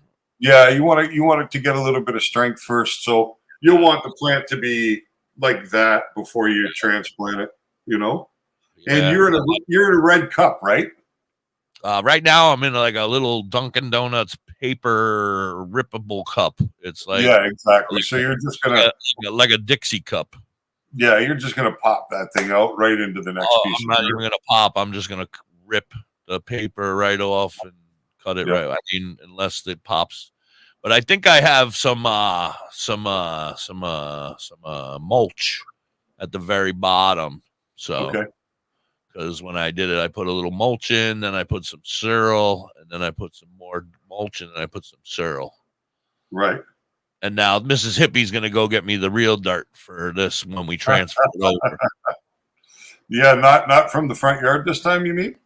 No more. My son went in and pulled all those weeds now, too. He cleaned it all up out there in that hole. I was like, yeah, thanks, Dick. Funny. Thanks, Dick. I'm trying to grow weed here, and now I'm growing your weeds. So now I'm down to that one plant. I threw the third one away. I gave up on him. I was like, I guess you're just a quitter. So I'm just going to look here for Raggy's pictures. Mr. Slow he's very persistent for a slow guy. Yeah, I just wanted to take a look and see what he sent. But, I just see a picture of Lori holding you tightly. Holding me? Yeah, she loves me. Yeah, fellas. Nice. That's when she grabbed my balls. That's funny. Where did you send it, Raggy? She inappropriate on Discord. Yeah, I know. I just can't figure out where I should be looking. I'm really technologically behind the curve. On your Discord, you should swipe to your left, I think, on your phone, and then it'll open up a whole bunch of rooms and stuff. Like you'll see, and then you'll see like white dots next to stuff. I got it. People that have sent you stuff, and then you click Sky Daddy. The Sky Daddy, yeah. Yeah, I got it. Yeah, that's him. That's my friend Raggy. So the weed doesn't look bad. He sent you a picture of his flower. Yeah. Yeah, it doesn't look bad. No, it looked light, like a lighter. Well, I don't know what he got today, but the other day when I saw it looked nice buds, but a little lighter green than the darker greens that you see. But nothing horrible. It didn't look bad. I couldn't get up. I wasn't close. I couldn't see crystals and hairs and stuff. But I'd like to know how that vape oil smells. I don't suggest you smoke it, but why don't you pull it apart, Raggy, so you can get a good smell inside of there to see what it smells like. It also looks like it is a ceramic chamber, like a ceramic coil. So now sir, Dark Side of the Moon is a perfect background for that image. That's his room. That's on his wall in his bedroom. He painted that. I think he painted it. But what I was going to say is I found on my Snapchat 2 pictures of Raggy's cart wrappers he sent me. Okay. But I don't know. I think they disappear after a while, right? On Snapchat, isn't something happening? I don't know. I've never used it. Yeah, well, that's another thing is you don't have Snapchat, so I can't forward them to you, and I don't know how I would get them off of Snapchat. I would have to try to take a picture of I have them. a hard enough time staying on top of the social media I got to deal with as it is, like Twitter. My God, I don't even twit. I'm not even a twit. I can't twit. I am barely even able to keep up with my Instagram. My Facebook is a fucking mess. I don't even know how I keep track of this shit. And YouTube is the only one that leaves me alone and doesn't give me a hard time. I love you, YouTube. I have not gotten in trouble on YouTube at all. But everywhere else, I'm in trouble. TikTok, I'm in trouble. Facebook, I'm in trouble. Instagram, I'm in trouble. YouTube, I love you. Yeah, it's really crazy, right? Because it smells like here in Canada, we should be able to post any cannabis related content in this country because it's completely legal. You know what I mean? There should be no restriction at all. Yeah, but you're not. Then you should have your own Canadian Facebook. You know, like that's what they're trying to say is that if you're going to be a part of us in America, we don't have it legal, so they're not going to allow you to put it up because you know it's. Well, you can't just show it off, you freaks. You can't show off and say nanny poo poo. You guys have it and we don't. That wouldn't be nice. Well, perhaps one of these days I'll be able to get Jacob to join us so we can talk about the social media app that he's created, ACGC Fam. I want to get in that. I keep forgetting ACGC Fam. Damn it. Yeah, ACGC Fam. But you can look for the group on Facebook. Anyone can grow cannabis, which is ACGC. You know, and I mean he's got it dialed in, and he's probably one of the really most cannabis savvy guys I've ever had a conversation with. You know, he's second generation out of Humboldt County grower, geneticist, breeder. Like this guy would be the source for your seeds. If I was going to suggest anybody to get seeds from or genetics, it would be Jacob. All right, Jacob, come on down. We want to talk to you, man. I need some photos. That social media app that he's done is pretty cool too. You know, I've had a chance to look around on there a little bit, and Facebook user with all the pretty hearts and hands. I just try and earth and gas. Like gas in a good way. Like there's some weed that is gassy. Or gas like or you mean like fuel? Like petrol. If you're talking about petrol, then are you all dried off, Curly Cal? You all dried off? Gas from a fart. Oh. No, that's something like the hippie experience this morning from the drops. Yes. Just a little drier. Fuel, not good. Fuel. Oh, sorry, buddy. I didn't mean to knee you in the head. Fuel, not good, he says. Fuel, not good. Fuel, not good, no. All right, so I told you, gasoline and kerosene are some of the good main characteristics of a good quality fake cart. Don't identify anybody or any particular thing, but was this a transaction you did online, or was this something you did hand to hand with somebody? You can ask me. I got the answers for that. He did it hand to hand with the shady guy on the street. Okay. Is it the same guy he goes to for his other stuff? No. I think it was a friend of the guy who goes for his other stuff. Okay. It would be curious to know how they made it. What I'm curious to know is why in God's name would it turn black and like tar? Yeah, I mean, the tar part. The only thing I could come up with is that Mr. Raggy over there, being the first time that he's ever experienced a cartridge, maybe, just maybe, and he'll probably deny it because this is not, but maybe he was just hitting it too hard and too much and too fast, like a joint. No. And he burnt that shit up. No, the result of that generally has two repercussions, right? Hitting them hard, hitting them fast. Because when I first started selling them, people would come back to me and say, hey, I burnt it out in one day. I went through the whole tank in one day. And I'd be like, well. Nobody was talking to you, Lori Pritt. You know what I mean? What would happen is because they're a novel, right? They're a new thing. Nobody's seen them. So they'd pull them out amongst a group of friends. They'd take a hit. They'd pass it to the next guy who'd take a hit. They'd pass it to the next guy who'd take a hit. And the hotter you keep that coil and the more active you keep that coil without time for it to cool down, the more oil can get into the ceramic and gets used. Right. It goes faster. So you can really burn through it fast because the ones I used to have were about 100 puffs. Yeah, 100 to 125 puffs. Lori just said she got some and they went black. she went back and got her money back. They were homemade. Yeah, I don't know what would cause them to go black because I never had that experience. Once you go black, you never go back. I've always heard that. I mean, I made pens that had darker colored oils because the shatter itself was darker, but never the color of the ones of the picture I just saw.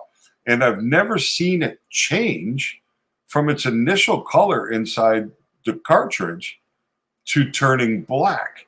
And the device itself shouldn't be generating enough heat to cause that occurrence. So what I have to believe is it's the chemical that's there. Yeah. I got to do a commercial.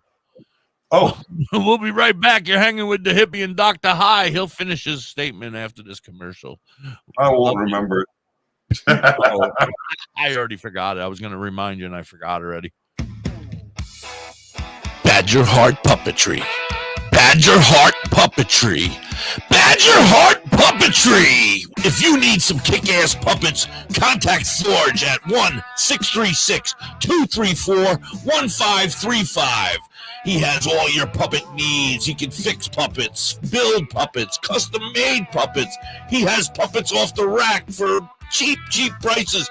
Contact Forge today at 1-636-234-1535 or on TikTok or Facebook at Badger Heart Puppetry. He also makes LARPing items too.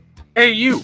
Yeah, you. Are you looking to have some crocheted, made by hand stuff like your Grammy used to do for you? Then you need to check out You Have Me Hooked 23 on Etsy and TikTok. Vern can do what you need. She crochets hats, she crochets animals, everything, anything you may need. She also makes vinyl stickers, banners for your business. Anything that you might want that she can do, she can definitely do it for you. You want an I Hate My Ex sticker? She's got you covered. Anything, and I mean anything that you may need. She has cheap and reasonable prices. Check her out. That's not You Have Me necessarily a Hooked bad 23 thing, on Facebook Etsy user. and TikTok. Sometimes mine is from the dispensary, and I have to Hey, Dad, unclog your prescription it will be from ready in sucking just a hard minute. on. I have to suck hard Hey, Dad, on it to get your it to laundry go will be in the ready morning. in just a minute. If you let it sit for a while in a your lunch cool will be ready area, in it could just a minute. congeal and give you a Hey, little bit of a rough time why don't sucking. you take a minute? Right, Dr. High? When you help care for a loved one, give them as much time as you can. We'll talk about that commercials then. All right. But it's just as important that you Yeah, take because some my time cartridge for is yourself. a dispensary At cartridge I'm AARP, sucking on we can right help now, with and this information morning and I useful had to tips on how you can maintain a healthy life balance, care for your own physical and for a mental couple well-being, seconds and before it manage said, the "Pup." challenges of And caring it for was a like, loved one. Because the better all care right, you I'll take of work. yourself, the better care you can provide for your loved It's one. like, I'm taking the day Thanks, off. Dad. You need to cut Thank down. you. You're there for them. We're here for you. Find free care guides to support you and your loved one at aarp.org/caregiving. That's aarp.org/caregiving. A public service announcement brought to you by AARP and the Ad Council.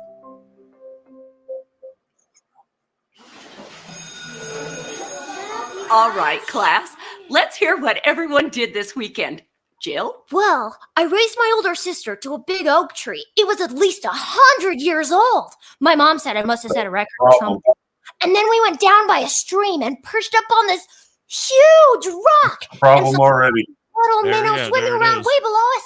And You then I can't rescued let my it little get- brother first from an off, you evil can't let slug it get king too who was hot. guarding him at the That's bush a fortress. bad And thing. my sister and I You'll brought him lose- back you'll to our lose super oil. twin It'll fort for fucking safety. leak. And then we all laid out And and that's told too stories until it cold, got or dark. letting it And sit the for Big that Dipper led us long. all the way home. Where were you, Jill? Well, let me get some. We went to the Can you forest. identify yourself, It's not that Facebook far away. user? We don't know who Anyone we're wanna talking come this to, and I don't want to call you Facebook user. Ask your parents to take you and your friends to the We're forest. just gonna have to start calling those people FU. It's closer than you think. Yes. Check out discovertheforest.org. Brought to you by the U.S. Forest Service and the Ad Council. You're listening live to WTHC Radio on Live 365. Hey, it's Bill Schmidt Jr., a.k.a. Billy Blaze. Happy 420 to 420 everybody. Kid of Love Holistic WTHC Clown. Radio. R.I.P. to my man Derek Crow. I want to give a shout out to Calligraphy. My dude Means. Little homie Manuel Noriega. Oh, Little Red. Red Hi, Little Red. Rossi, Jack She Up goes to a Parker, dispensary. The Yeah, it League. comes up Facebook user, Little Red, so we don't know it's you. Little crumbs broke up in the bottom. Feel like You must be joined through the group instead of on on the page or the YouTube. Keep his head in the cloud. Bel Air Kush by the bush. Wow. Screaming loud, still smoking, having nice dreams.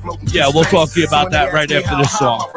I'm half-baked, sir, smoke a lot. Doctor said I need a backiotomy. Prescribe me huckleberry and lemon cherry gelato, G. I take it back to rolling in the Optimo, blowing smoke out my nose, dropping ashes on my clothes till I doze off. I'm so fried, no lie. Got you afraid of heights, scared to look down. Please, so Mr. Slow, you're very pushy. Like I lit that shit in the crowd. Now I'm gonna call you Mr. High.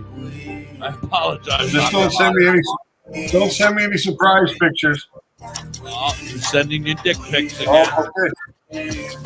Live resin, fire, disposable straw, 1,000 milligrams. 3,000 ounce. Peter juice. Roll that shit, lick that shit, burn it. Roll that shit, lick that shit, burn it. Roll that shit, lick that shit, burn it. Roll that shit, lick that shit, burn it. Roll that shit, lick that shit, burn it. Roll that shit, lick that shit, burn it.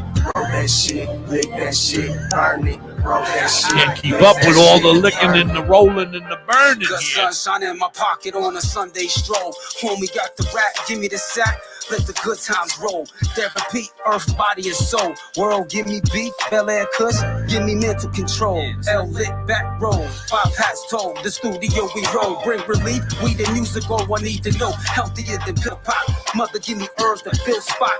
My medication. Oh my God! Oh my God! Dr. High, you should have never given everybody your information. Now they're all sending you porn. Now Lori's sending you. Stand up, provide the right education. Show love, holistic cloud, politics throughout the nation. Making it stop debating Billy Blunt, stash, flavor, taste the weed. Weed is all I need. Smoke that weed. Life breathe, broke down leaves. Roll up in the leaf for my relief. I'm in love with THC. Roll that shit, lick that shit, burn it. Roll that shit, lick that shit, burn it. Roll that shit, lick that shit, burn it. Roll that shit, lick that shit, burn it. Roll that shit, lick that shit, burn it. Roll that shit, lick that shit, burn it. Roll that shit, lick that shit, burn it. Roll that shit, lick that shit, burn it.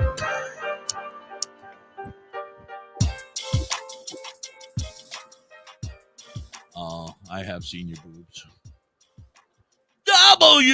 WTHC. Good afternoon, everybody. 123. Happy 420 to everybody out there celebrating. And thank you for giving me the opportunity to smoke with you.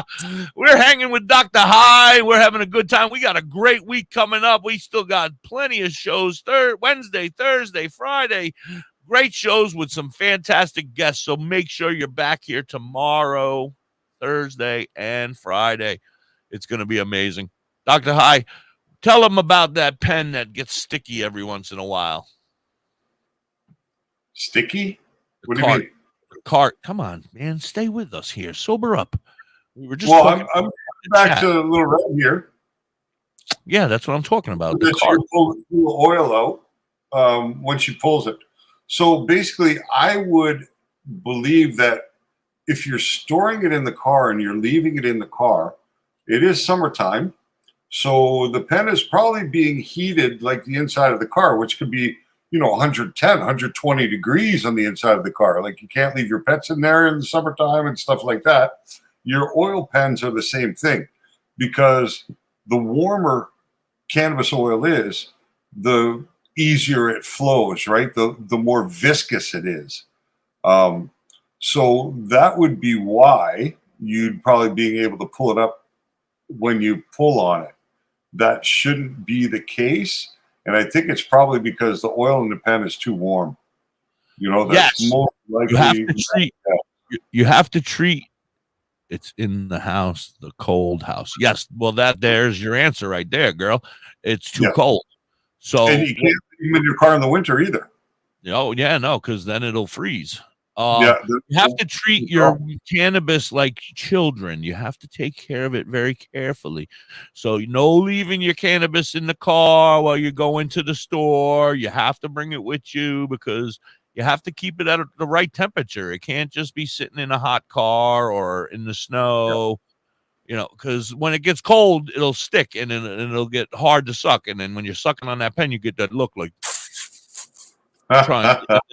And then pucker. and then finally it'll go pop, and you'll be able to hit it.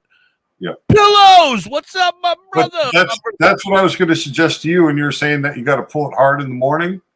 All vapes are kind of like that, right? Because they cool down and the oil isn't accessible. So a lot of vape pens are activated two ways, right? Either just from the draw, just from sucking on it, the air coming through activates the coil, or you have a button there that you can use to activate the coil on demand.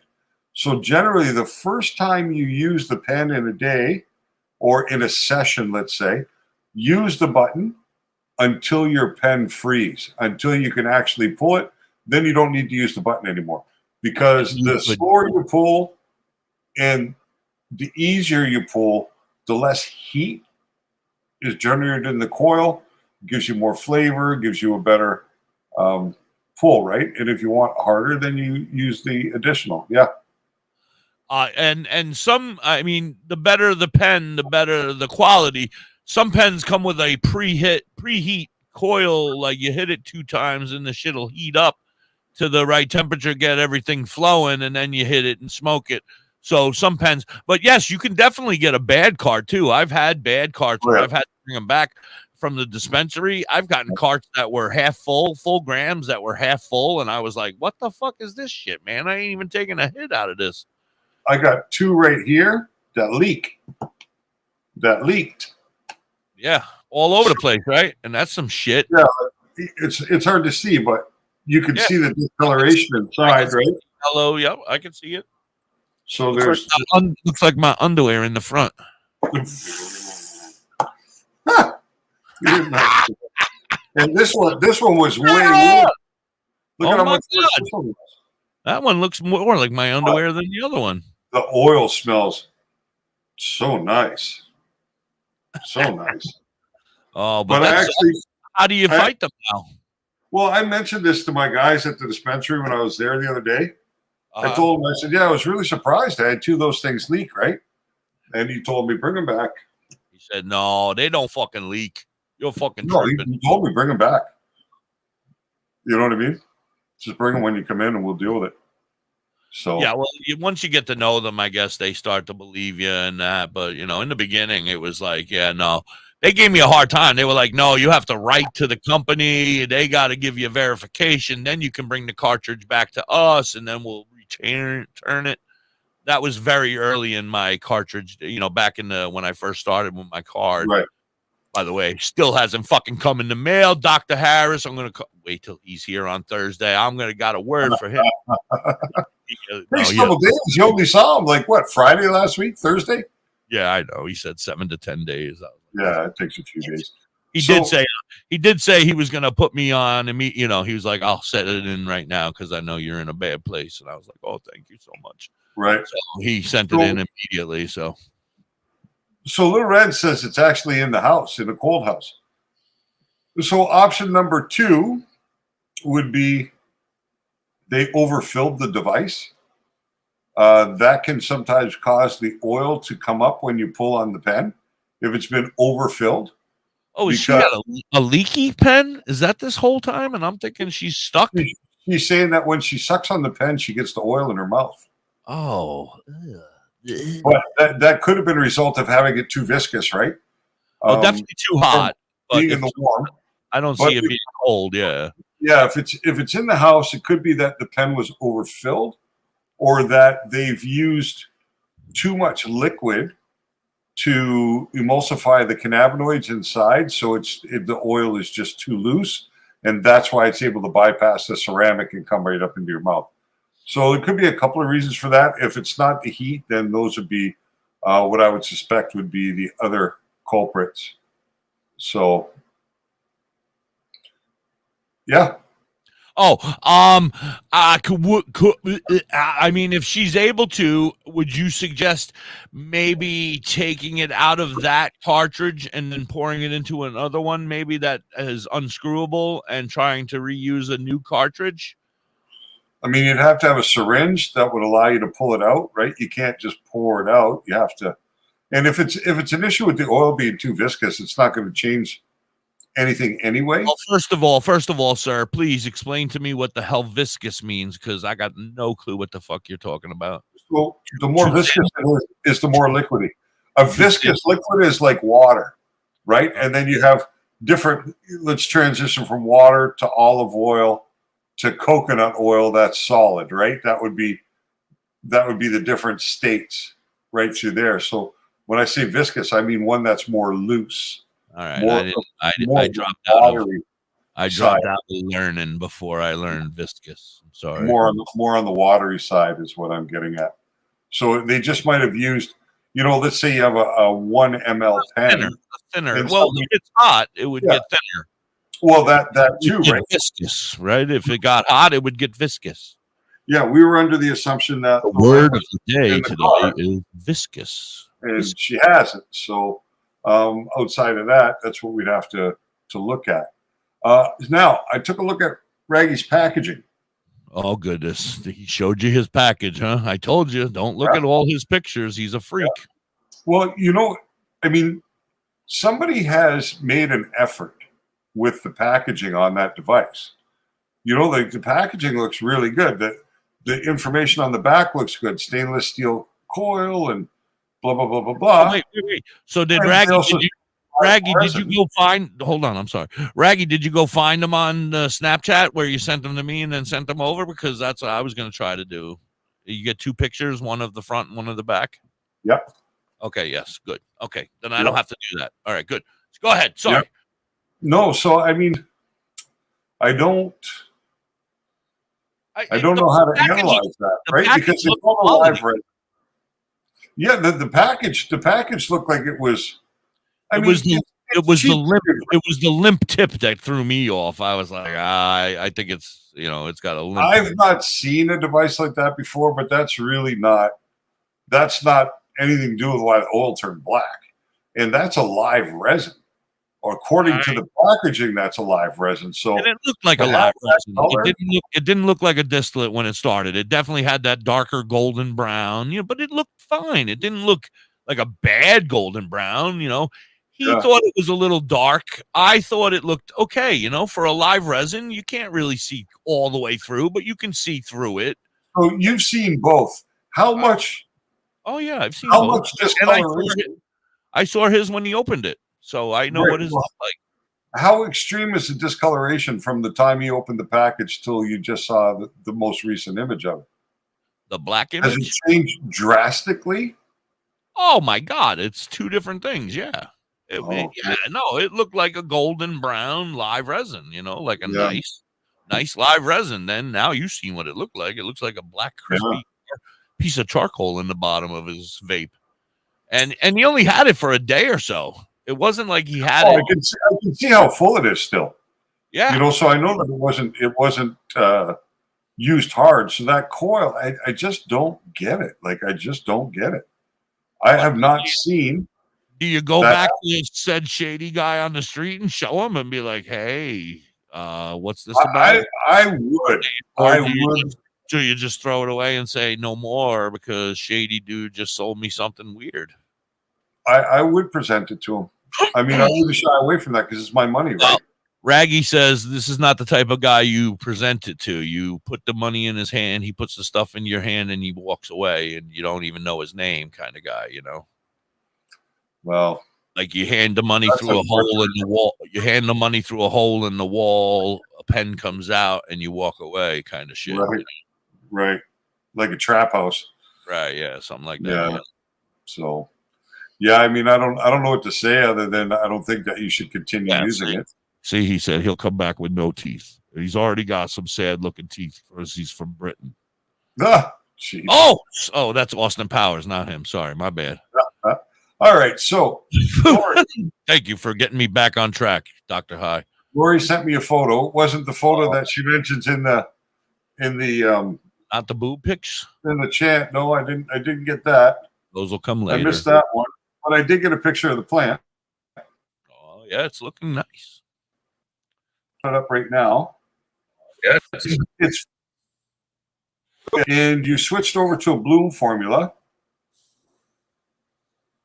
There's still a bit of discoloration in the new growth.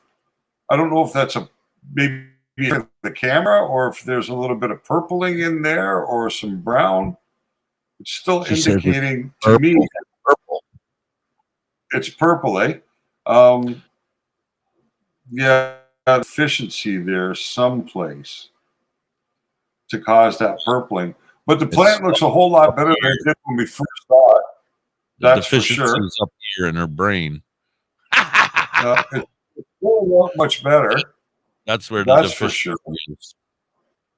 So, pretty good. Coming along nicely. I would take off those dead. Lori, I love you. Yeah, at the bottom, I can see some right yellowed out leaves. Once you start seeing the leaves start to die at the bottom of the plant, just cut them off. Remove them right away. The plant is going to use energy to try and protect those leaves and bring them back. Want to go to the better leaves. Yeah, I mean, on a plant that size, if you remove 5-6 leaves at this point in time, you're not going to do any harm at all. But don't use a saw to cut them off. No, a sharp pair of scissors, and cut them close to the stem or the branch. But don't cut the stem. No, absolutely not. Yeah, I would get rid of those. And right at the very bottom of the plant, where you have your first branching set, if you notice inside the V, you're starting to get new growth coming out here. Yeah, I would remove that. Remove the growth at the bottom. That's the closest to the main stem. Cut those off because they're not going to do anything for you anyway. They're just going to sap energy from the plant. And while you're giving it a bit of stress with that leaf removal, you might as well take those little things at the same time. And then we're going to need you to sit there like an oscillating fan and blow on it.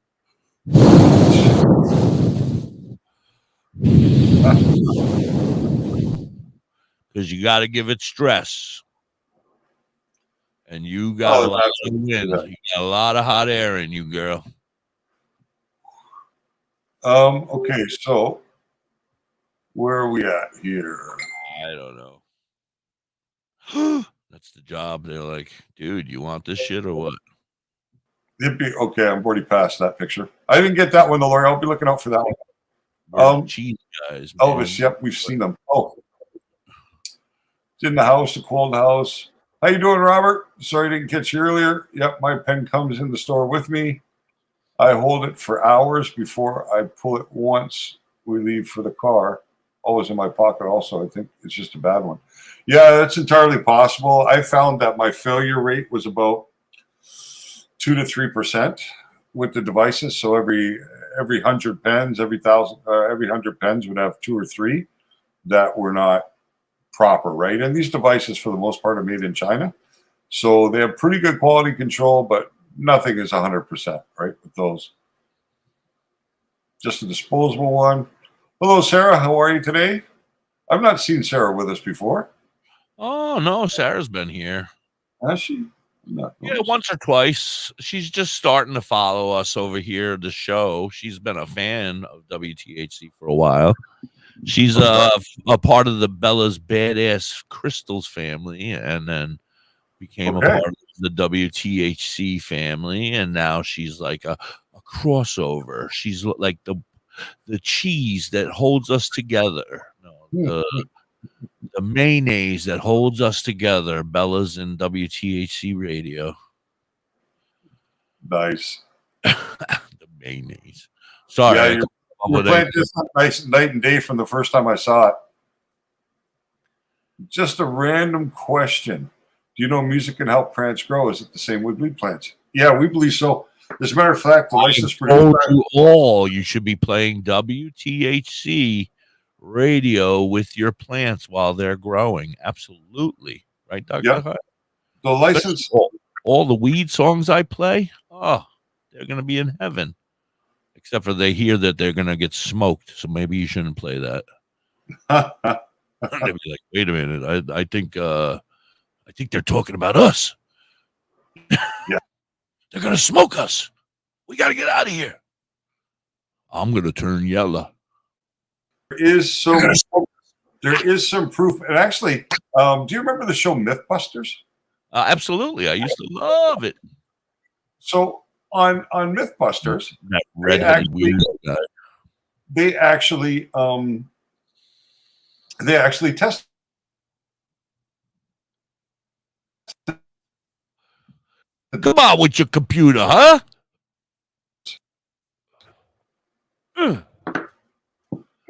Yeah. So they tested I got a little rowdy. Mythbusters. And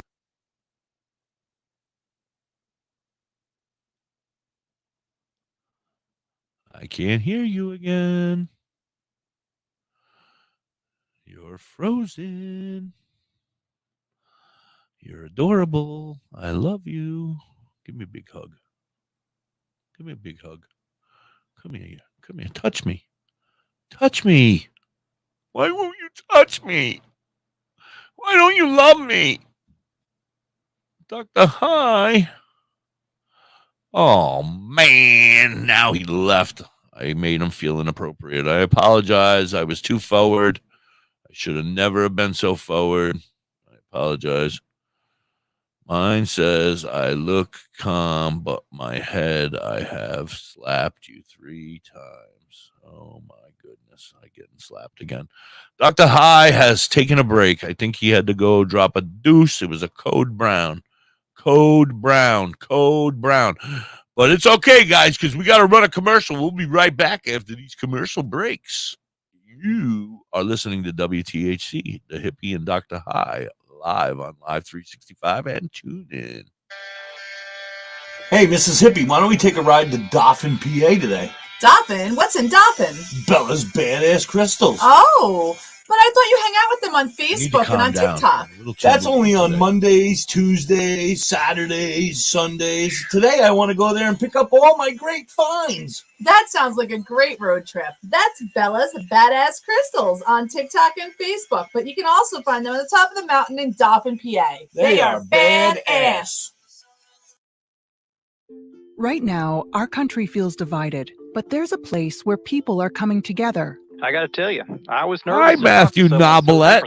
Me too, but I'm glad we are. Love has no Welcome labels, in. and one Welcome. small Thank you step so are much for helping being people with here. different political views, Everybody, beliefs, and life Dr. High had a experiences code come together brown. through He'll be right conversation, back. and it feels good. Wow, your story is so interesting. Yeah. When people actually sit Thought down, he talk, farted, and but he listen to shit. one another, they can break down boundaries and connect as human beings. At lovehasnolabels.com/one small step, you can listen to amazing, life-changing conversations and find simple tools to start a conversation of your own. I know what that conversation gives me hope. It gives me a lot of hope too. Take a step toward bringing I our told country everybody and you your had a community code together brown. by having the courage to start a conversation. No. No It was labels. just, One small step. A message from Yeah, StoryCorps kick me right out. and the Ad Council. Yeah, I Just kick saw me it. right You were- out with StreamYard. People do You some were pretty cool things in their frozen, 40s you and were 50s. gone, it Why was a should saving mess. for retirement be any different? said, let me run they go some back to commercials. college, learn new instruments, start skateboarding. Whoa. Okay, maybe that one's not for everybody, but saving for retirement is. With aceyourretirement.org, you can get on track with your retirement savings no matter your age. Just have a 3-minute chat with Avo, the friendly digital retirement coach from AARP. You'll get personalized recommendations based on your input that are easy to understand and work with your lifestyle. It's quick, easy, and free. Plus, it's sponsored by AARP, so You're you know they frozen got again, your bro. back. Woohoo! Snarly move, Dad. Thanks, sweetie. So wherever you are in your retirement savings journey, head to aceyourretirement.org and start chatting with Avo today. That's aceyourretirement.org. A message from We're doing a AARP and the Ad fundraiser. We're Council. going to get Dr. High a good computer. Say bye-bye to bottled Water. Holistic Health Water has GoFundMe. certified medical grade water ionizers that Oh, make 7 types of water. By the 2nd of October, I'll have better internet. 5-micron filter that lasts I up to a can't year. And wait. each machine lasts 25 Well, you know to the 30 nice thing is I know where I'm going now, so I can make or arrangements install to under have your the seat. internet in time. Even And, your mineral spa unit know, for your shower. I do everything online. I Water.org. don't use Get a cable free TV ebook. or Plus, satellite. Everything pay is for any streamed. machine full and get an extra filter free. Change your water and change your life. OwnYourWater.org. OwnYourWater.org. Everybody go check it out. Own Your Own Water. It is delicious. I live by it. I drink it daily here, except for yesterday when I drank those other bottles of water because I needed to do my drugs in those waters, and I didn't want to mess up good water with bad water. Anyway, that's sad about my water situation. That'll be cool. You know what would be fun to have Lori come up and join us? What I No. really love to do is I'd bring her like, up here I'd and like then to do, smack her a couple times. I don't know. What would you like to oh, do? absolutely not. Oh, I'm you don't thinking deal that with her like I when do. when she receives the canvas from my production partner, I would love to do a live unboxing here on the show because I'm so curious to see the product. You know what I mean? The packaging, all Can that. she ship it to somebody else and let them come up and show it? Oh. You don't understand. I have to deal with Lori all the time. But I never get the opportunity, so I would like to. I'll be off that day. I'm taking that day off. It's the You'll Dr. be off High that and day. Lori. It's the Dr. High and Lori show.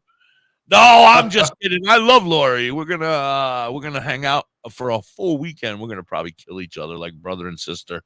We're going up to see Muck Sticky in Ohio at Jacobsburg, Ohio for the OVDJ camp out.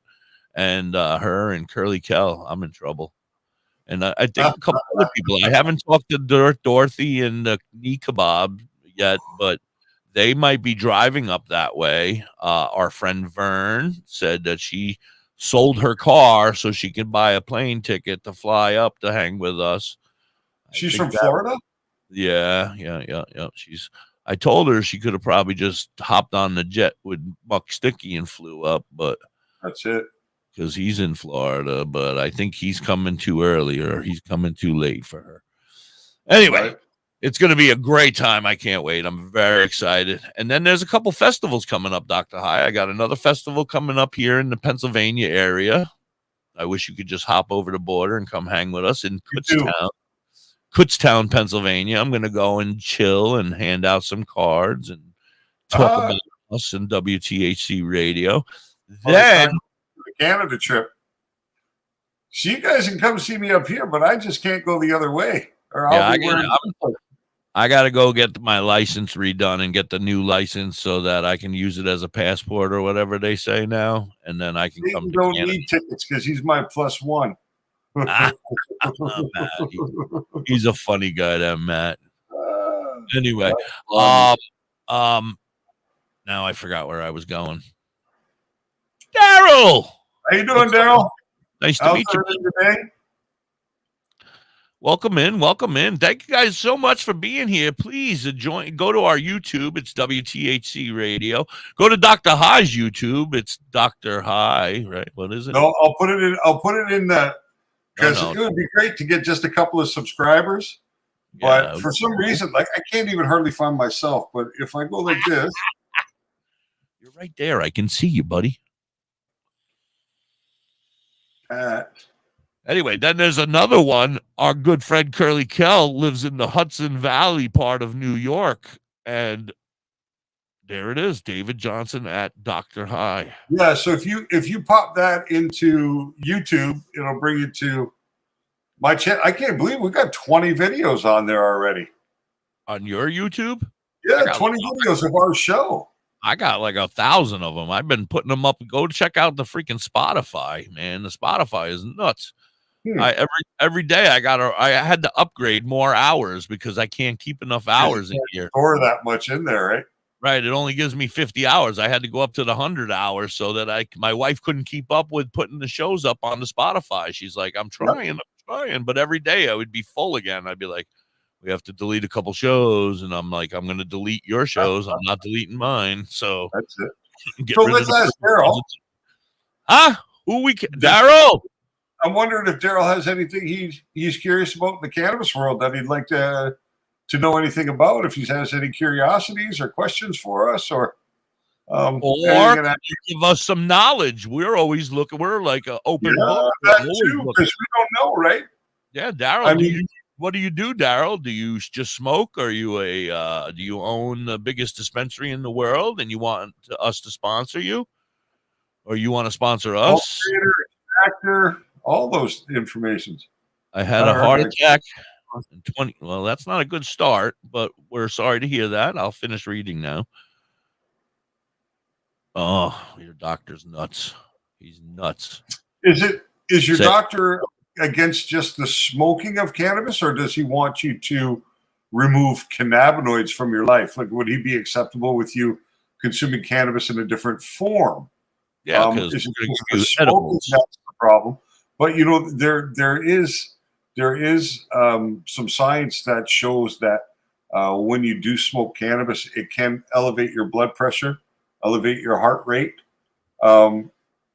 During those initial moments of the high, right? So it can have a physiological effect on particularly that part of your anatomy. Yeah.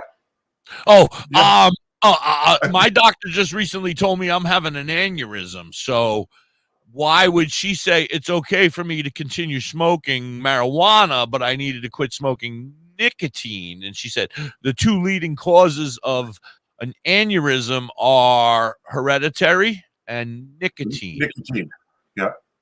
But weed's okay. Yeah. Is your doctor okay with cannabis under other conditions, Daryl? Is it simply because it's a heart situation you're dealing with that he's against it, or is he generally not a supporter of cannabis as medicine? But there is evidence to support his position. That's for sure. Daryl, I got great news. I and Dr. High are having my medical cannabis doctor on Thursday, and he will be here to help us to discuss this stuff. So please make sure you're here Thursday. My medical cannabis doctor is going to be here as well. We're going to have an actual, real, live physician joining us on Thursday, and that's going to be a phenomenal couple of hours. I don't know if he can give us the whole 2 hours, but we'll take whatever he can give us for sure, because it's going to be very interesting. Absolutely. So he says I have an ICD defibrillator. It's a defibrillator, yeah. So it's what it is. It's like it's probably surgically implanted, and if the heart stops, it gives it that shock, right? So he's a grower, not a shower. Yeah. And that's going to be the hardest, Daryl? I mean, especially when you're a grower, you have a different kind of passion for cannabis. Like you can be passionate about it as a consumer, but when you actually are a cultivator and when you actually grow, you form a different attachment to the plant, right? There's a real tremendous love that goes on. I'm growing my very first. I'm taking care of it, and I love the little fucker. I love him. I go out there every day and I look at him, and I'm like, oh, I love you, little fella. Oh, it's going to be particularly difficult, to have to give it up like that. It's a real shame. But first you have to look out for your health, and you can't do anything that'll be detrimental to. You can't do anything that's counterintuitive to your well-being, And like I always say, you have to, or you should consult your physicians prior to engaging in cannabis as therapy or medication, simply because there are instances where it isn't the right choice. And sadly, I think, Daryl, that that might be the case for you, and you have my deepest sympathy, because nobody should be like that. Yeah. I mean, it's just not. Well, there's not a couple good, of I can think of, but when when it comes to living for an extended period of time and giving cannabis up or continuing to use it, and then, perhaps rolling the dice on the no way you're going to start smoking. There you go. Well, yeah, I mean, go with the edibles. If he wants you to stop smoking, I would say, all right, doc, I quit smoking, man. I'm fucking chewing that Or shit maybe up. transition to the vape, so you don't actually have to combust any plant material. But yeah, I get it. I'd be like that too. Well, that's it. And on Thursday, Daryl, we're going to actually have a doctor on the show.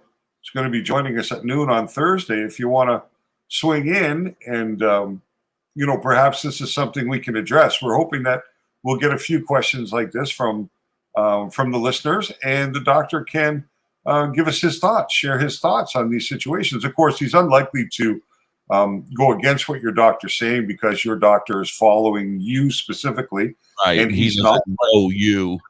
Yeah, exactly. But he'll be able to talk to us in generalities and how he would advise, somebody who came into his office in the similar circumstances. And that could technically be like a second opinion, or give you the information you need to perhaps seek out another opinion, moving forward.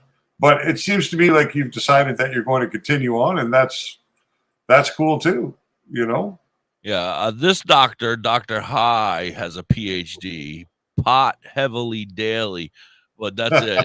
He's not a real doctor, so we have to be Thursday, but he knows a lot about it right here, this guy. Yeah. So, but done a lot of research and go ahead. And spent a lot of time with medical cannabis patients and prepared medicine for them. And so, I mean, I have that type of experience, but medical training, I have zero. Just a very curious mind, right? No, he'll be on Thursday, Steve. By the way, how are you, Stephen? How's things over there in the beautiful land down under? The Outback. We call it the Outback. I can't believe Steve has a name over here now. Steve, you got a name. Good day, mate. We usually just know him from the good day. Yeah. Tomorrow we have say her name again, because I don't want to. Chardell Miller. Tomorrow we have a guest coming on, Chardell, who has a pretty incredible story to share with us about her experience with Rick Simpson Oil, RSO. And how it has had a really incredibly beneficial impact on her journey with cancer. And it's going to be really, really interesting to hear about it. And it's quite incredible, the fact that you can go from having a tumor that they put it at stage X. The tumor was so big they couldn't even determine whether it was stage 1, 2, 3, or 4 at that time. And now she is in her esophagus. Yeah, it was esophageal. Yeah. Now, not jaw and mouth and like throat. From what I understand, and of course, I'm just taking the information what you've heard and saw on the video. Well, right, from the podcast I watched, right? So, or listened to. I'm sorry, it was just the audio; it wasn't a visual thing. But I found it quite amazing, and it's not the only story of that nature out there. So, yeah, it should be really, really interesting. You know why I'm excited? I'll tell you, Dr. High, because I've heard so many other stories about the RSO and Rick Simpson Oil. And I just love every day when you hear another story about how it's saving people's lives or helping, at least doing its very best to help people, and how wrong the other people were about it. Like how we were right and they were wrong. I love it. I love telling them that they're wrong. Well, and that's the thing, because government. What's actually happening is not really understood because it hasn't been studied properly. But there is enough anecdotal evidence or reported findings that of patients who have been followed by a doctor, where even the doctors are a bit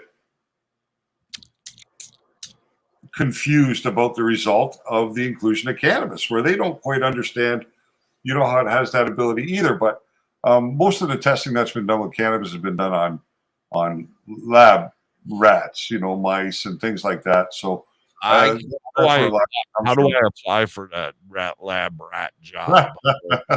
I'm looking for a part-time gig as like a lab rat. That's it, right?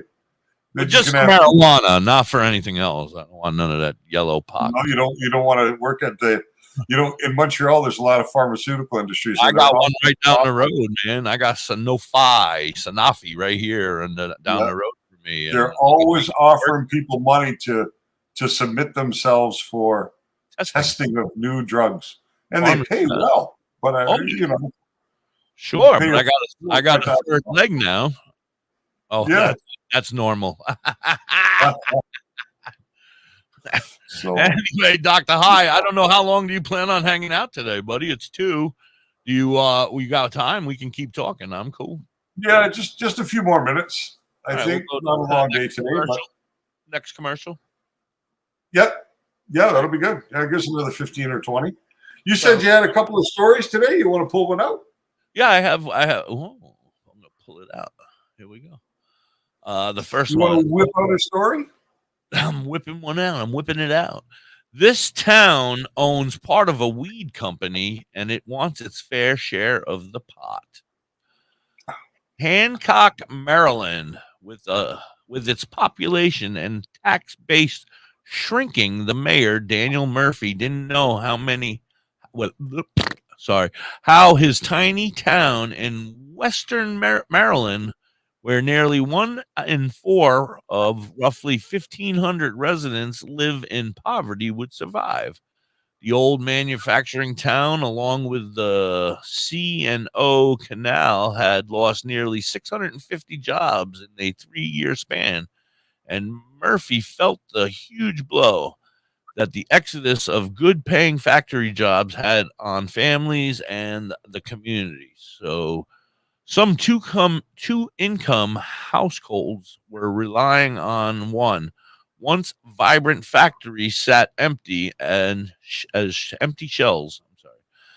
Then a deal came along. The longtime mayor envisioned would cement his legacy and help ensure the future of a border town founded in 1749. After some private meetings and public effort to get residents on board, Hancock in 2015 entered the marijuana business. The partnership town leaders were excited to strike a deal with Arizona's based Harvest Inc., likely to the only one of its kind in the country, according to the industry's experts.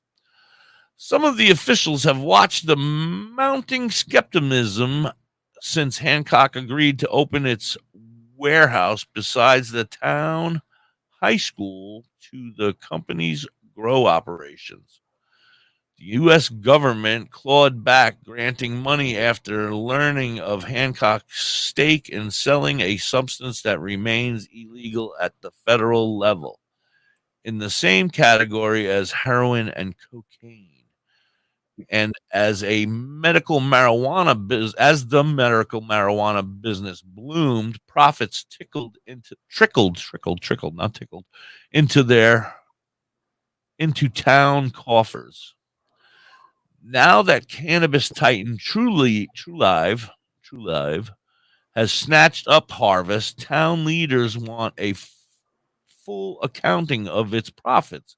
Hancock should be poised to share in the windfall of newly legal audit recreational use, they say, a bloom that saw more than 87 million in cannabis products sold to their state last month. But questions loom about whether the deal, which has no termination date, should go forward, and if how so. Cranking out joints, edibles, and more.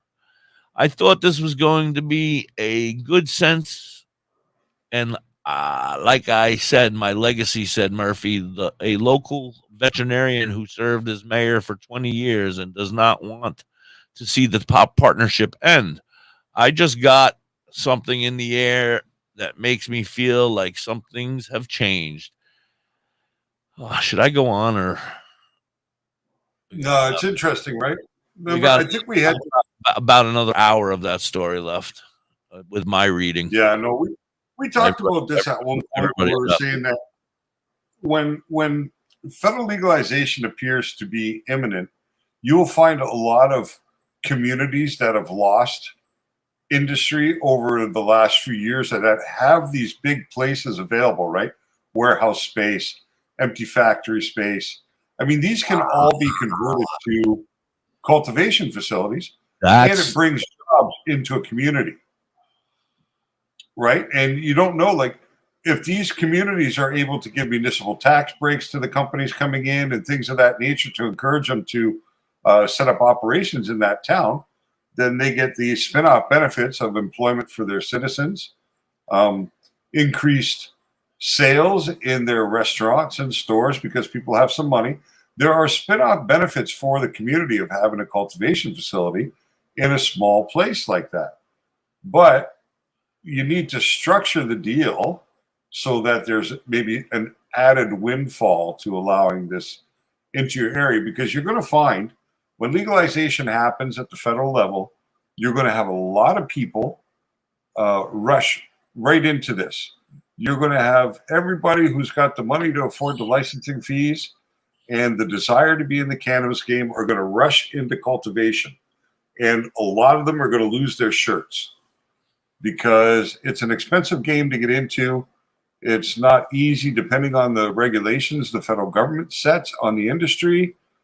Compliance could be really expensive. So, you know, in the beginning, it's going to be a free-for-all, but you're going to see a lot of people fall by the wayside, and you're going to see really big companies most likely control the marketplace because they have the money they need to do so. Yeah. So in excuse me, in my small area where I live in the beautiful Pocono Mountains of Pennsylvania, there seems to be an influx of large factories being built in our area.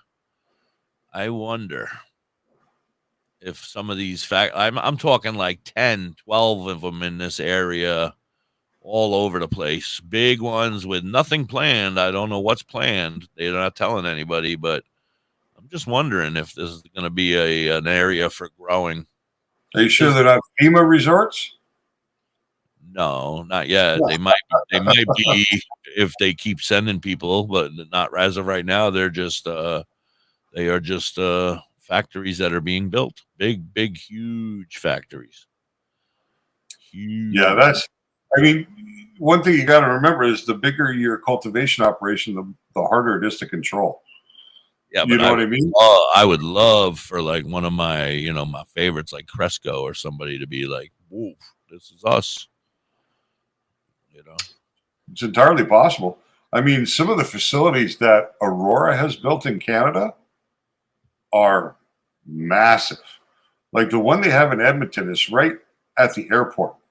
So you can see it whenever you go to the airport, and it's so big.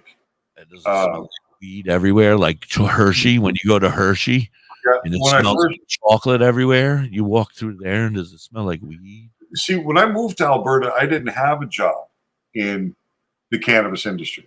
I went there with the intention of getting one because Alberta was a province where there was a lot going on, and Aurora was my target. That's where I wanted to work. So I went there one day to submit my resume, and from the security office, before entering the premises, that's all you could smell was weed. I mean, it was intense, right? I love walking. I wasn't able to submit my application on site. That had to be done online. And and I never ended up working for Aurora anyway. I ended up working for Freedom Cannabis. So, And now you're here, a famous radio show host. Well, we're working on the fame part. Anyway. We're working on actually being a radio host, but we're working on the whole we'll shit. figure it out. Like anything, it takes time, right? Right. The way I see it is nothing but time. Yeah, I got about 50 hours in this game, according to my YouTube videos. It's been about 50 hours of broadcasting. So, give me some time. We'll figure it out. Eventually, we'll get it formatted properly too. Once we start, and that's the nice thing about this week is we're going to have some great guests on, which will show that we're pretty serious about what we're doing, and the approach that we're taking is focused on the beneficial part of cannabis. It's not so much the stoner lifestyle as it is the inclusion of cannabis in a healthy lifestyle and in a regimen of wellness. Well, I mean, but at the same time, a lot of us were just that stoner lifestyle. So I'm personally am learning every day because I've been smoking for 40 plus years. Yeah. But I didn't know what I am learning every day from you. The qualities, oh my God, it's like every day is a learning experience. And I wanted to ask you, like you were just talking about, we were talking about the factories and the stuff like that. Now, like I told you, my son is all in on this shit. He's going into it. He's already signed up. He's already starting his schooling this year for college. I'm pretty sure you told me business, and that's what he's doing. But he, what else should he be looking at, as the future?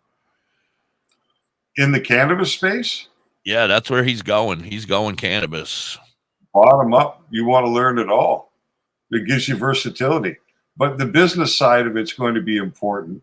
Cultivation, I would learn cultivation so I understand what companies have to do to bring a product to harvest, and then from harvest to packaging, because that's a whole nother step, right? You don't just harvest your cannabis today, dry it in a dry room for a week or 10 days, and then package it. Companies do that because they want that turnaround fast. But then you get a harsh smoke, a smoke that doesn't burn as nicely because there's still a lot of sugars in the plant. There's still chlorophyll. This takes time to remove, and this is why you use a curing period of, minimum 30 days. Once your product is dry, you need to put it into an environment where it stays dark and sealed. And then once a day, this is what I used to do. And I used to do this with sometimes 250 kilos in a day. You have to burp it. Yeah, we used to use what they call sea vaults, which are big stainless steel containers that have the rubber sealed lid that clamps shut, right? So there was no air transfer at all, and there was no light transfer. And each and every day throughout 30 days, I'd have to go into the room, start with each pallet because I'd have them stacked, open up every single sea vault, toss the product inside, reseal it. Every day for 30 days, we would go through that process and watching the humidity. If the humidity got a little bit dry, then we'd include Boveda, humidity, moisture packs inside. To hold it. I thought that was a woman who was going to get them all moist. No, to try and hold it at the correct moisture, because really when you come out of the dry room, your moisture should be around 13%. And then when you bring your product to market, it should be no less than 9, right? That should be at your bottom. You should have 9% moisture in that plant material when it goes to market. That's ideal. As you start going below that, then your weed gets a little too dry. If you're above that, then you have the potential for microbial growth and mold inside your weed. Have you ever opened a bag of weed and smelt the ammonia smell? Got a little hint of ammonia from it? Cat piss. Yeah. That's degradation and microbial coming up because the weed was bagged before it was at the right moisture content. So it promotes an environment where this bacteria and microbial infestation can start, and that will be a byproduct of it will be that ammonia type odor. Yeah. That microbial and that bionic, whatever you just said, are they bad for you? Like, yeah, should you not smoke when you get weed that smells like cat piss? Should you just throw it away? I mean, you should smell it before you buy it, so you don't have to throw it away. Just don't buy it if it has that odor. Now, there is a strain out there called cat piss, and I think there's another one called jaguar piss.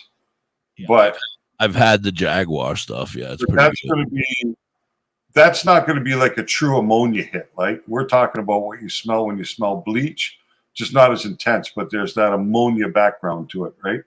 Yeah. So that you want to stay away from. Yeah, we used to, and a lot of companies here in Canada use gamma radiation on their cannabis. We used to control the microbials, right? Because we have to test. So at the end of the dry cycle, or just into the cure cycle, I would take 50-gram samples from a harvest that were sent out to the labs for testing. So we tested, obviously, all the cannabinoid content, CBD, THC, CBN, CBG. Terpenes we test for, and we test the microbial counts, how many parts per million in microbial. When you're under 5,000, you don't really need to do too much. You know what I mean? That's an acceptable level. Under 5,050 pounds. No, under 5,000 parts per million. Oh, okay. Of spores. So it's like a spore count, right? So if you're under... Hey, Misty, how are you? Hey, Misty. Thanks for joining us. So if you're under that count, really wasn't a problem. But sometimes you would get up to, 10,000. Yeah. Or 50,000. And when it's like that, you don't want to be smoking. So what we would do is we would package that entire harvest, that entire strain harvest, and we would ship it out to a facility in British Columbia where they would run it through something similar to an airport X-ray machine. The same intensity of X-ray that you would find in an airport machine, and they would simply run the product through that machine that kills all the spore growth into the future, and the cannabis was then safe for consumption. Commercial. Yeah. We'll be right back. Listen to the Hippie and Dr. High. Right now, our country feels divided, but there's a place where people are coming together. I gotta get them in before the 420, man. Someone so different than me. Me too, but I'm glad we are. Love Has No Labels and One Small Step are helping people with different political views, beliefs, and life experiences come together through conversation, and it feels good. Wow, your story is so interesting. Yeah. When people actually sit down, talk, and listen to one another, they can break down boundaries and connect as human beings. At lovehasnolabels.com/one-small-step, Doing great, Misty. Thank you so much for stopping in. Conversations and find simple tools to start a conversation of your own. I know one thing. This conversation gives me Certainly hope. It gives me a lot of hope too. Take a step toward bringing our country and your community together by having the courage to start a conversation at lovehasnolabels.com/one-small-step. A message from StoryCorps, Love Has No Labels, and the Ad Council. People do some pretty cool things in their 40s and 50s. Why should saving for retirement be any different? I mean, they go back to college, learn new instruments, or skateboarding. Whoa. Okay, maybe that one's not for everybody, but saving for retirement Curly is. Kel's With taking them. aceyourretirement.org, you can get on track with your retirement Taking savings. him to the forest? Let him Just go have a into the 3-minute chat with forest with his Avo, the friendly digital girlfriend. retirement coach from AARP. You're going to do a song, eh? Recommendations based on your input that are easy to understand and work with your lifestyle. It's quick, easy, and free. Plus, it's sponsored by AARP, so you know they got your back. Woohoo! Snarly move, Dad. Thanks, sweetie. So wherever you are in your retirement savings journey, head to aceyourretirement.org and start chatting with Avo today. That's aceyourretirement.org. A message from AARP and the Ad Council. Hey, Mrs. Hippie, why don't we take a ride to Dauphin, PA today? Dauphin? What's in Dauphin? Bella's Badass Crystals. Oh, but I thought you hang out with them on Facebook and on TikTok. That's only on Mondays, Tuesdays, Saturdays, Sundays. Today I want to go there and pick up all my great finds. That sounds like a great road trip. That's Bella's Badass Crystals on TikTok and Facebook, but you can also find them at the top of the mountain in Dauphin, PA. They are badass. What up, yo? It's Muck Sticky, and I highly recommend you check out the Hippie and Dr. High Show on Facebook and YouTube. Monday through Friday from 12 to 2 p.m. Eastern, baby.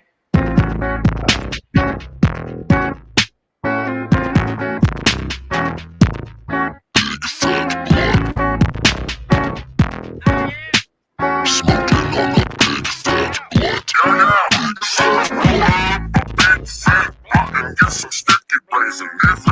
Second opinion on what? Deborah. Don't be causing trouble in here before you're smoking on a big fat blunt. Please get a second opinion before you decide. Smoking on a big fat blunt, I think she meant.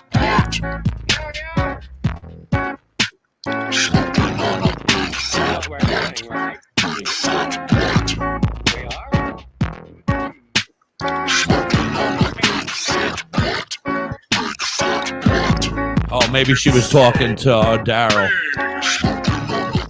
Maybe she caught up with us on Daryl's up there about this heart attack thing.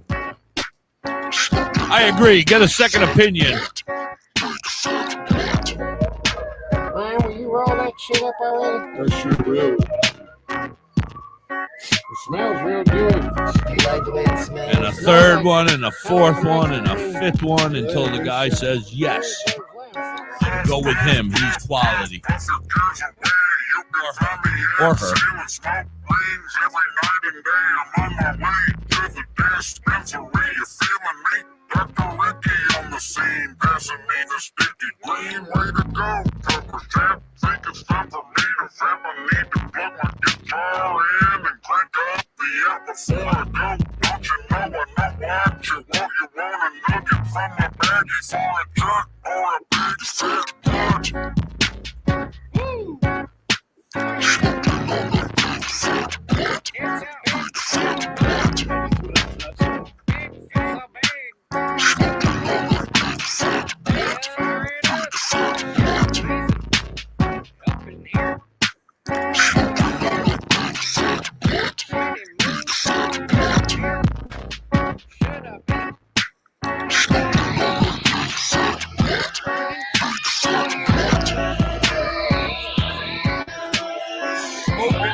Fat blunt.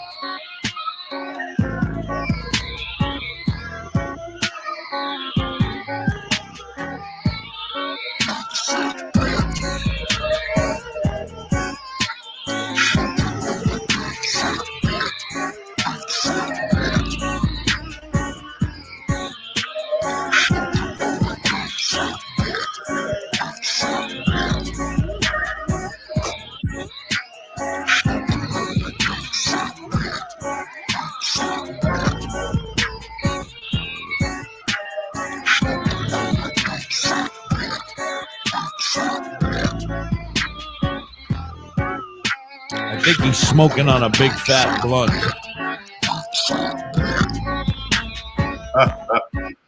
Big fat blunt.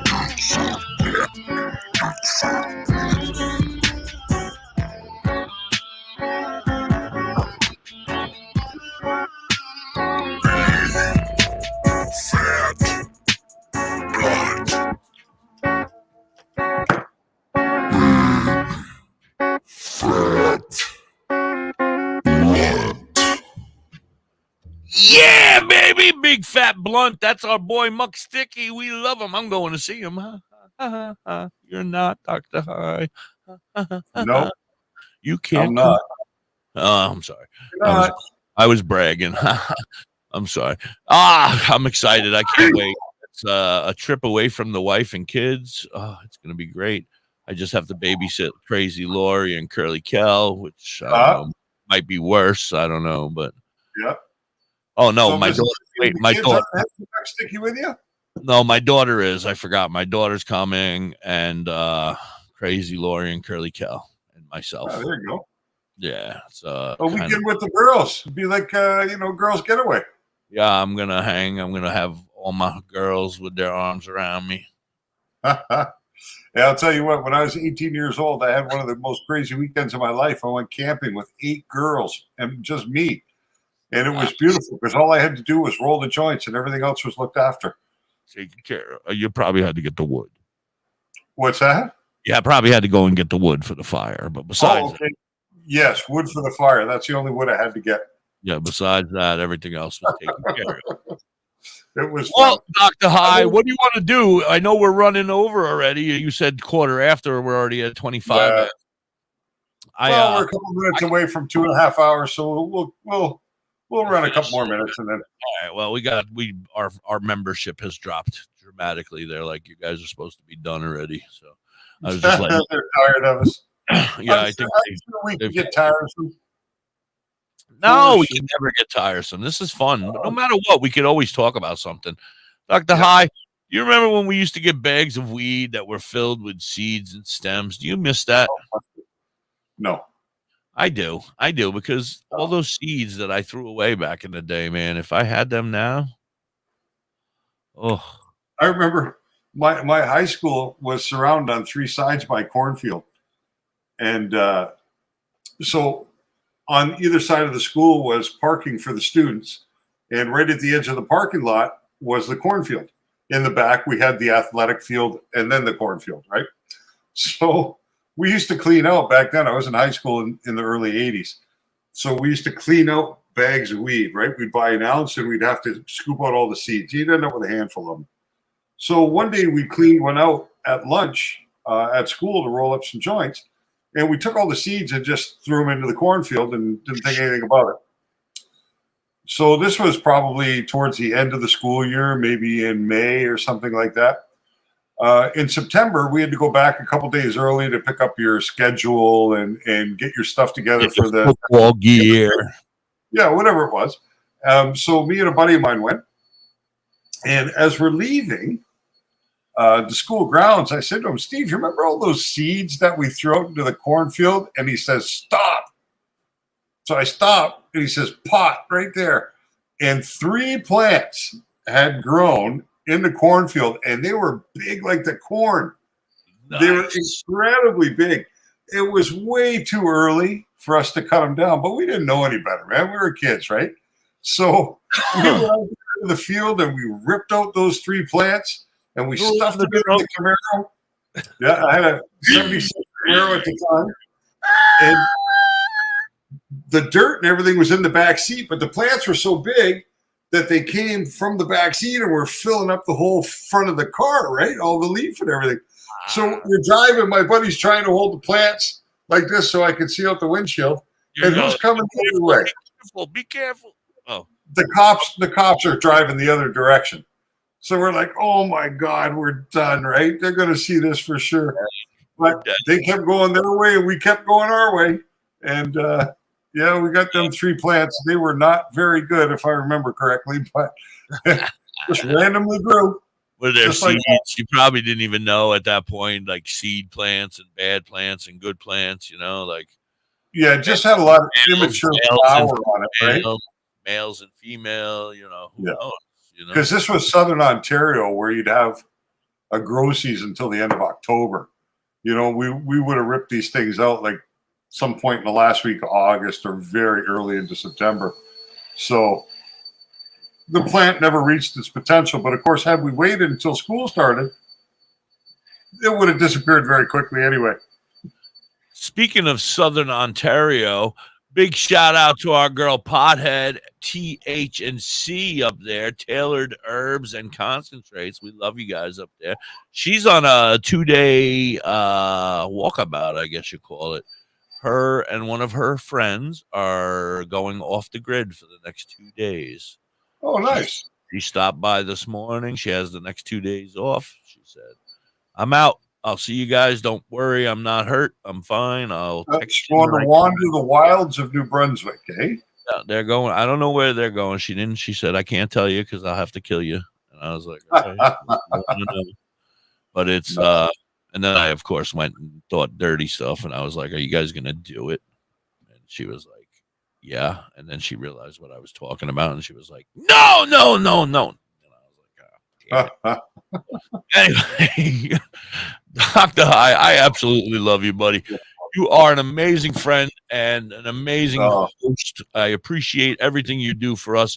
I am so excited for our guests tomorrow and Thursday and Friday. Shout her out one more time so everybody knows. Make sure you come here tomorrow at noon. Tomorrow at noon, Chardell Miller will join us. Chardell Miller is going to be here, and we are going to talk to her about Rick Simpson oil and everything that it has done for her to help her. and her journey, right? And now she has a whole bunch of other friends that are also. I'm going to do my very best to keep my mouth shut so you guys can talk, and and I'll just butt in every once in a while, but I don't You want gotta have to. your questions. Oh, I'll have questions, but mine are usually bad, inappropriate, and stupid. Nah. No It'll be question. fun, I'm my sure. mommy always said no question is stupid. So No. like when I asked Pothead if her and her friend were gonna do it this morning, it wasn't a stupid question. Listen, if somebody asks a question, it's because they don't know and they want to know. Right. So no question is ever a stupid question. I You know had what I no mean? idea whether Pothead and her girlfriend were gonna do it or not, and I needed to know. You're freezing up again, buddy. I love Yeah. you. Yes, man. Have a great day. Thank you, everybody, for passing your time with us today. It's appreciated more than you know. Yeah, we we love really you love guys. having you here with us, and we promise we'll get better as we go along. And tomorrow will be a great day. Thursday will be a great day. Friday will be a great day. There's going to be different thoughts and opinions, different voices with us, and it should be very, very interesting the next couple of days. When we're done on the show, you want to go into your Facebook and accept Chardell's friend request. I certainly will. Just send her a quick message to make sure you're in communication, and she can get the link tomorrow morning for the show. That would be fantastic. I've already explained to her a bit about how StreamYard works, so should be okay. She's like us. She's older like us, right? So we'll be all right. Not worried. Thank you, Elvis. Yeah.